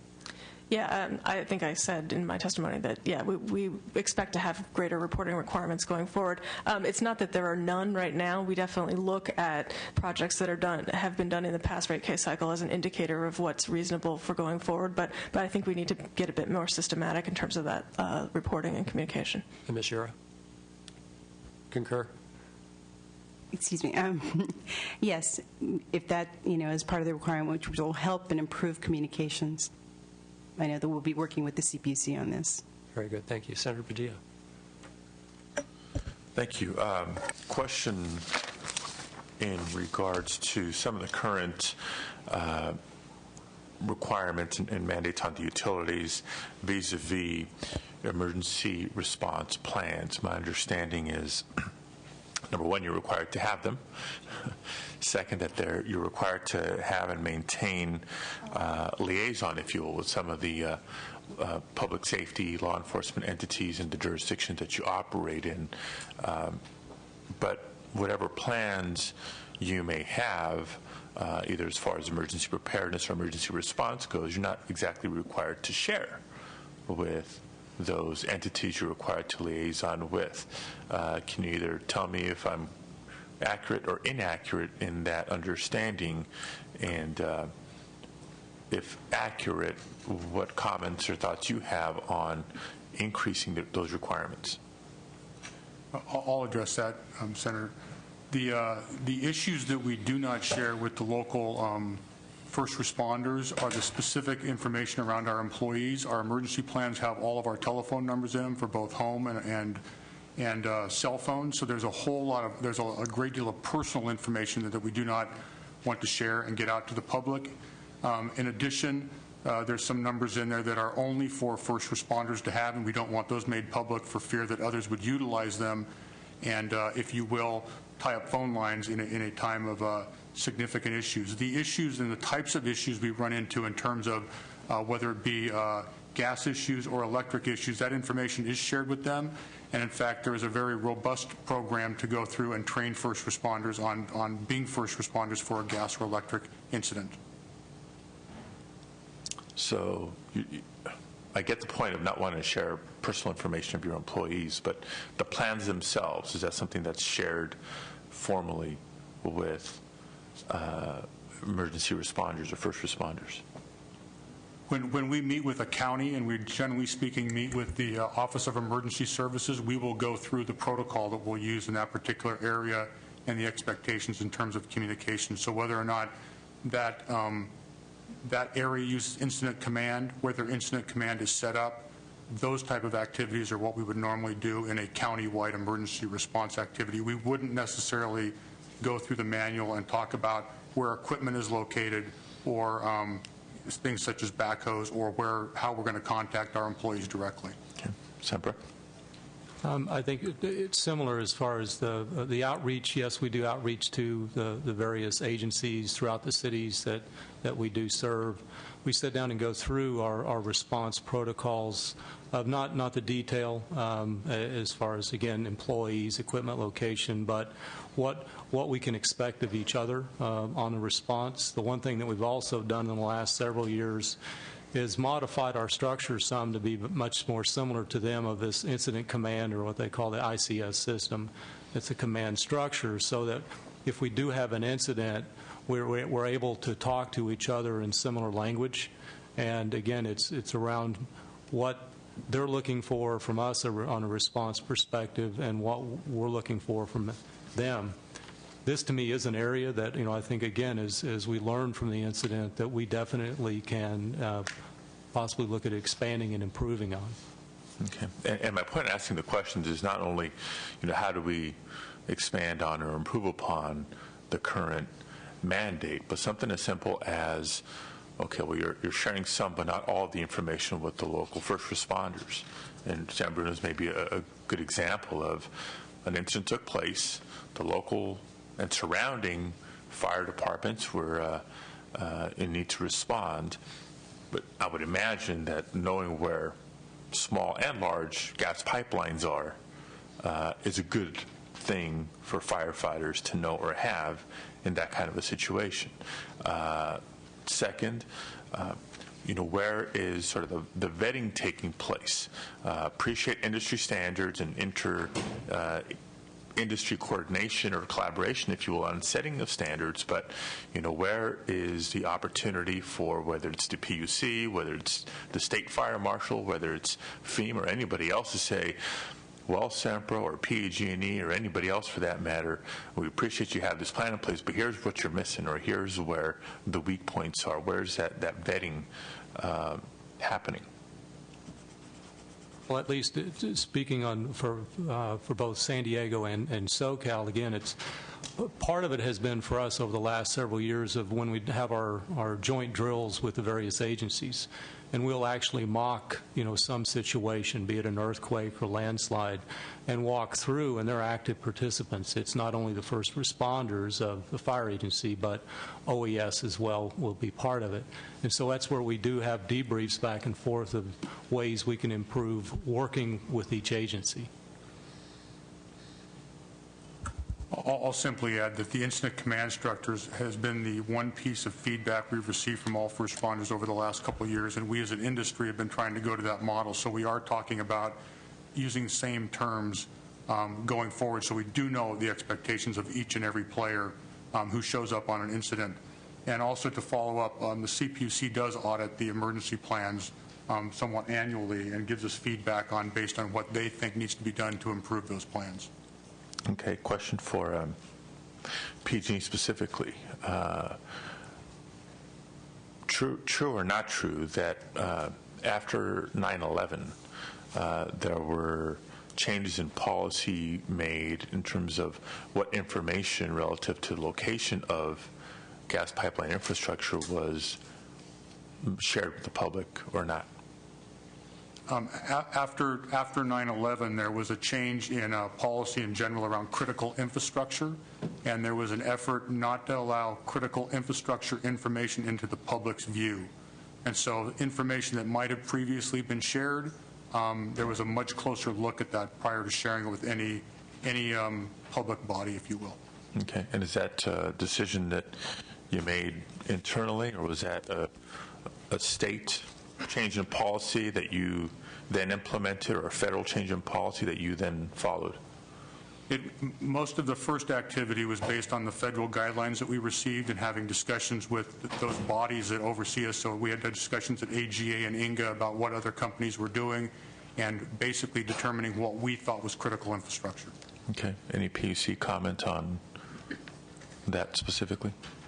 Well, the Department of Homeland Security identifies certain security-sensitive information, so that information is information that should not be disclosed to the public. So that's what we use as a guideline. So I just want to sort of highlight that in today's hearing as, one of these points of tension, where on the one hand, post San Bruno, people wanted, well, I should have been told something was underneath my house or underneath my neighborhood.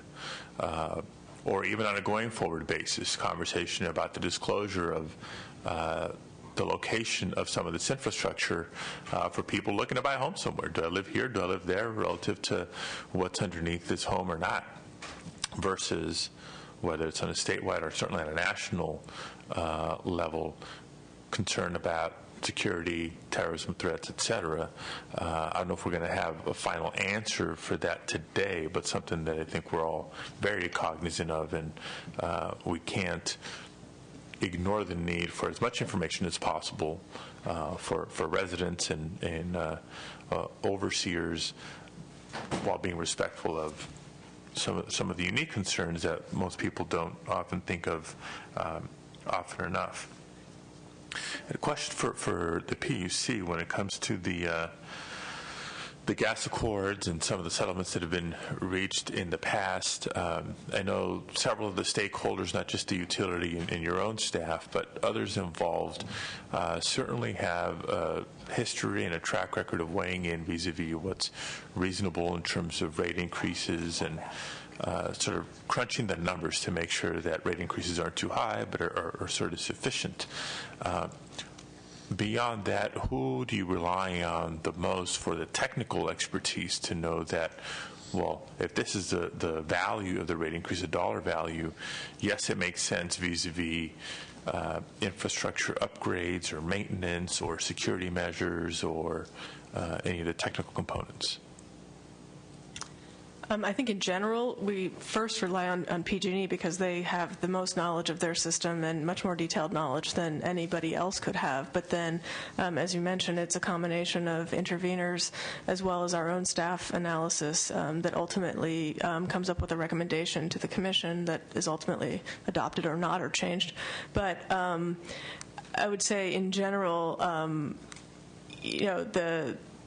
the scrutiny, the level of scrutiny, as I said earlier, that's been afforded to these cases is probably less than it will be going forward, just because there was sort of a history of cases being settled and not really scrutinized in a detailed way. So on the one hand, I commend you for coming forward with that observation and I guess that declaration that going forward there's going to be a more thorough scrubbing on some of this. The culture that's been established to not scrub as thoroughly as maybe we should going forward, is that something that you've observed just in the last year or two? Has that been going on for the last 5, maybe 10 years? Does it go back 20, 30 years? I don't go back 20 or 30 years, so I can only go back 10. But I would say it's generally the same level that you would see, in other places, in the U.S. There's nothing unusual about the approach that we've been using. I think because of this experience, there will be heightened scrutiny, but it's not.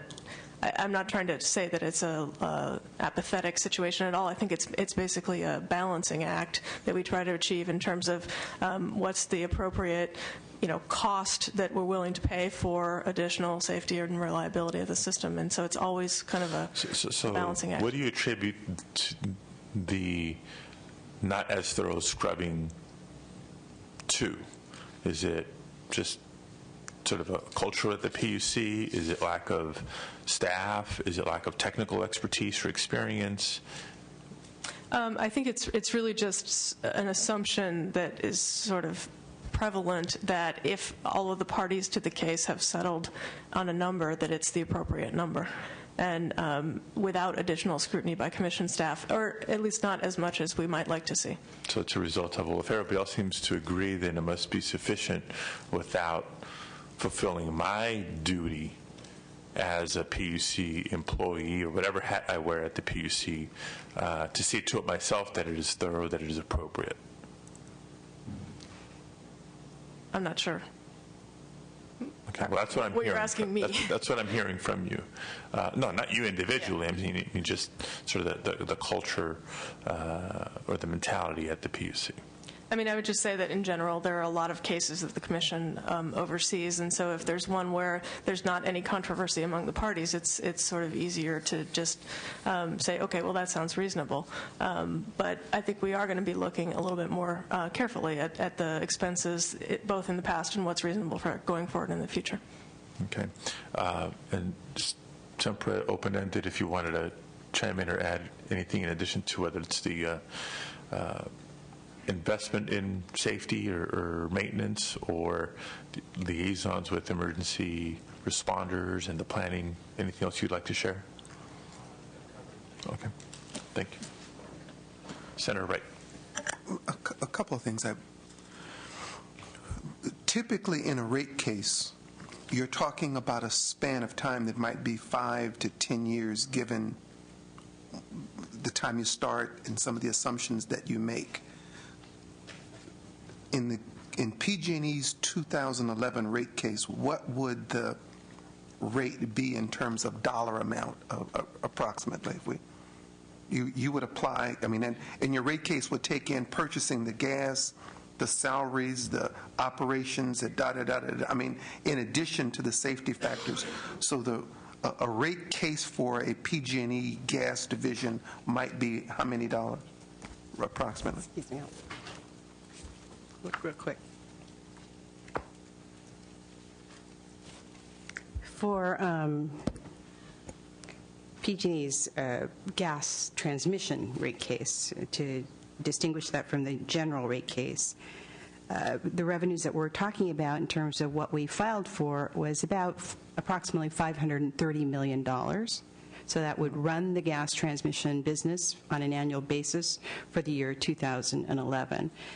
What we filed in terms of our settlement most recently with all parties is a number that is about $15 million lower than what our original request was, so $515 million to run the system. Now, that would run the transmission system That would run the exclusively. transmission system So exclusively. that wouldn't include purchasing the gas? No, that's separate. And it would not include the gas meter reader and all of No, the those are all the revenue distribution cycle costs. services? Right. Okay. Correct.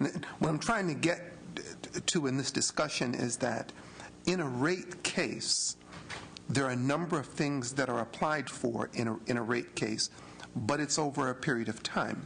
So that if, for example, PG&E applied for a $5 million upgrade to line 132 in a specific year rate case, that obligation is a part of the rate case, but the dollars could end up being reallocated to something else, and that would be consistent within a rate case because it would be a range of things that were covered. What I'm trying to get to is that there's a perception by some that I've read in the paper that money was allocated to this project and it was spent on something that was unrelated to the project, when in fact the way the rate case works, that's totally permissible. I mean, you couldn't take it and say, go buy an airplane on Tuesday, but within a certain category of operating the transmission system, that money might be spent on different things within the transmission system, and that's consistent with a $500 million rate case application at the PUC. I couldn't say it any better than you just did. That's exactly correct. The reason I'm trying to raise that is to, again, the newspaper perception that they took the money over here and they spent it over here, from my perception, understanding rate cases, would just be factually inaccurate, because unless the money was taken and used to hire somebody's cousin that was completely unrelated to the transmission business, then there would be an issue. But the rate case doesn't try to, in effect, put a cocoon around all of the activities that were spent. However, the obligation to do the maintenance would remain a part of the rate case, so that in the case of line 132, God, I wish it would not have happened, but let's say that it had not exploded, and in 2012, in a subsequent rate case, and a request was made for the exact same thing.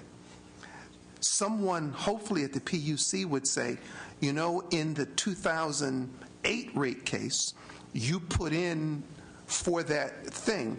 The obligation stays, and it then becomes up to PG&E within its management structure to determine how they finance it if they chose to spend that dollar on something else. Well, as I think I was trying to describe earlier, when the PUC ultimately authorizes the funds in a rate case, they don't specifically require the projects that were brought forward in the forecast that PG&E made in terms of, so that line replacement, for example, the PUC did not specifically order that project needed to be done. They ordered that a certain amount of money could be spent on pipeline replacement projects. And so, but it is also true that it would be appropriate to ask, well, why wasn't that maintenance project or that upgrade done if the request comes back in the next rate case, which is what happened. Now, in the case, and I may be, and this may not be your section, ma'am, and I forgot your names. I apologize. I'm old. The line at 132 had been talked about being usable beyond 2013. If I understand that correct. I mean, there was not anything that said that this line was unsafe as of September, whenever the line exploded, but that line had concerns, but that it would have been operable to a time beyond the time that it had the explosion took place. The line section we're speaking to is in South San Francisco, and that line was deemed to be safe up until 2013, at which case we believe that it's appropriate to start a construction project at that time. So from your perception, from a safety operation, even if you had started the construction project in 2013, it would have been within the safety window for that piece of pipeline. You did not perceive that there was an imminent threat to that pipeline beyond it needing some maintenance in 2013. Yes, if we had seen any safety issues, we would have dealt with it right then and there. So when we excavated the 10-feet sections of pipe and actually visually inspected it, had we found anything wrong, we would have dealt with it immediately. And with respect to the responders that you have, as I mentioned to the other gentleman, every time you do a transmission or distribution pipeline construction project, the engineering department in the city or county where you do the work also has building plans and permits that you filed. Generally speaking, there are permits requested from the city and or county, depending on where we're at, to do the work that we need to do. So if the fire department in San Bruno, for example, were looking for specific pipeline locations, in addition to asking you, presumably the city engineer of San Bruno or that county, I guess that's San Mateo, is that San Mateo County? Oh, the engineer of either San Mateo or San Bruno, the person who did the permitting for the construction, would also have the specific locations of those pipelines. Depending on what the city and county request, that information would be part of the permit process. In addition, all pipelines are marked so that folks know where they're located in terms of pipeline markers or discs in the street, places where it makes sense to mark them. So again now, and back to the PUC, when you're looking at, again, in the rate case, you determine that those applications are reasonable within your understanding, let's say in this case, of a transmission system.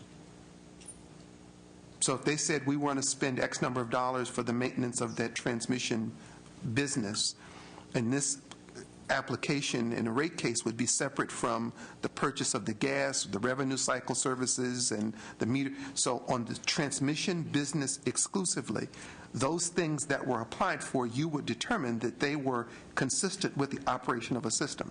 That's correct. And the interveners would then look and either agree or disagree that those things are separate or should be challenged based on cost or some other issue.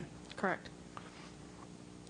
In the event that, as you've described, that there's a discrepancy, whether or not it be through one of the many interveners or the ORA or with your own staff, how do you reconcile then with, say, PG&E or Sempra or whoever it might be applying? How do those issues get resolved? Let's say, for the sake of discussion, that PG&E came in and said, we want to replace line 132 and it's going to cost us $20 million. And someone said, we don't think you should replace it because we think that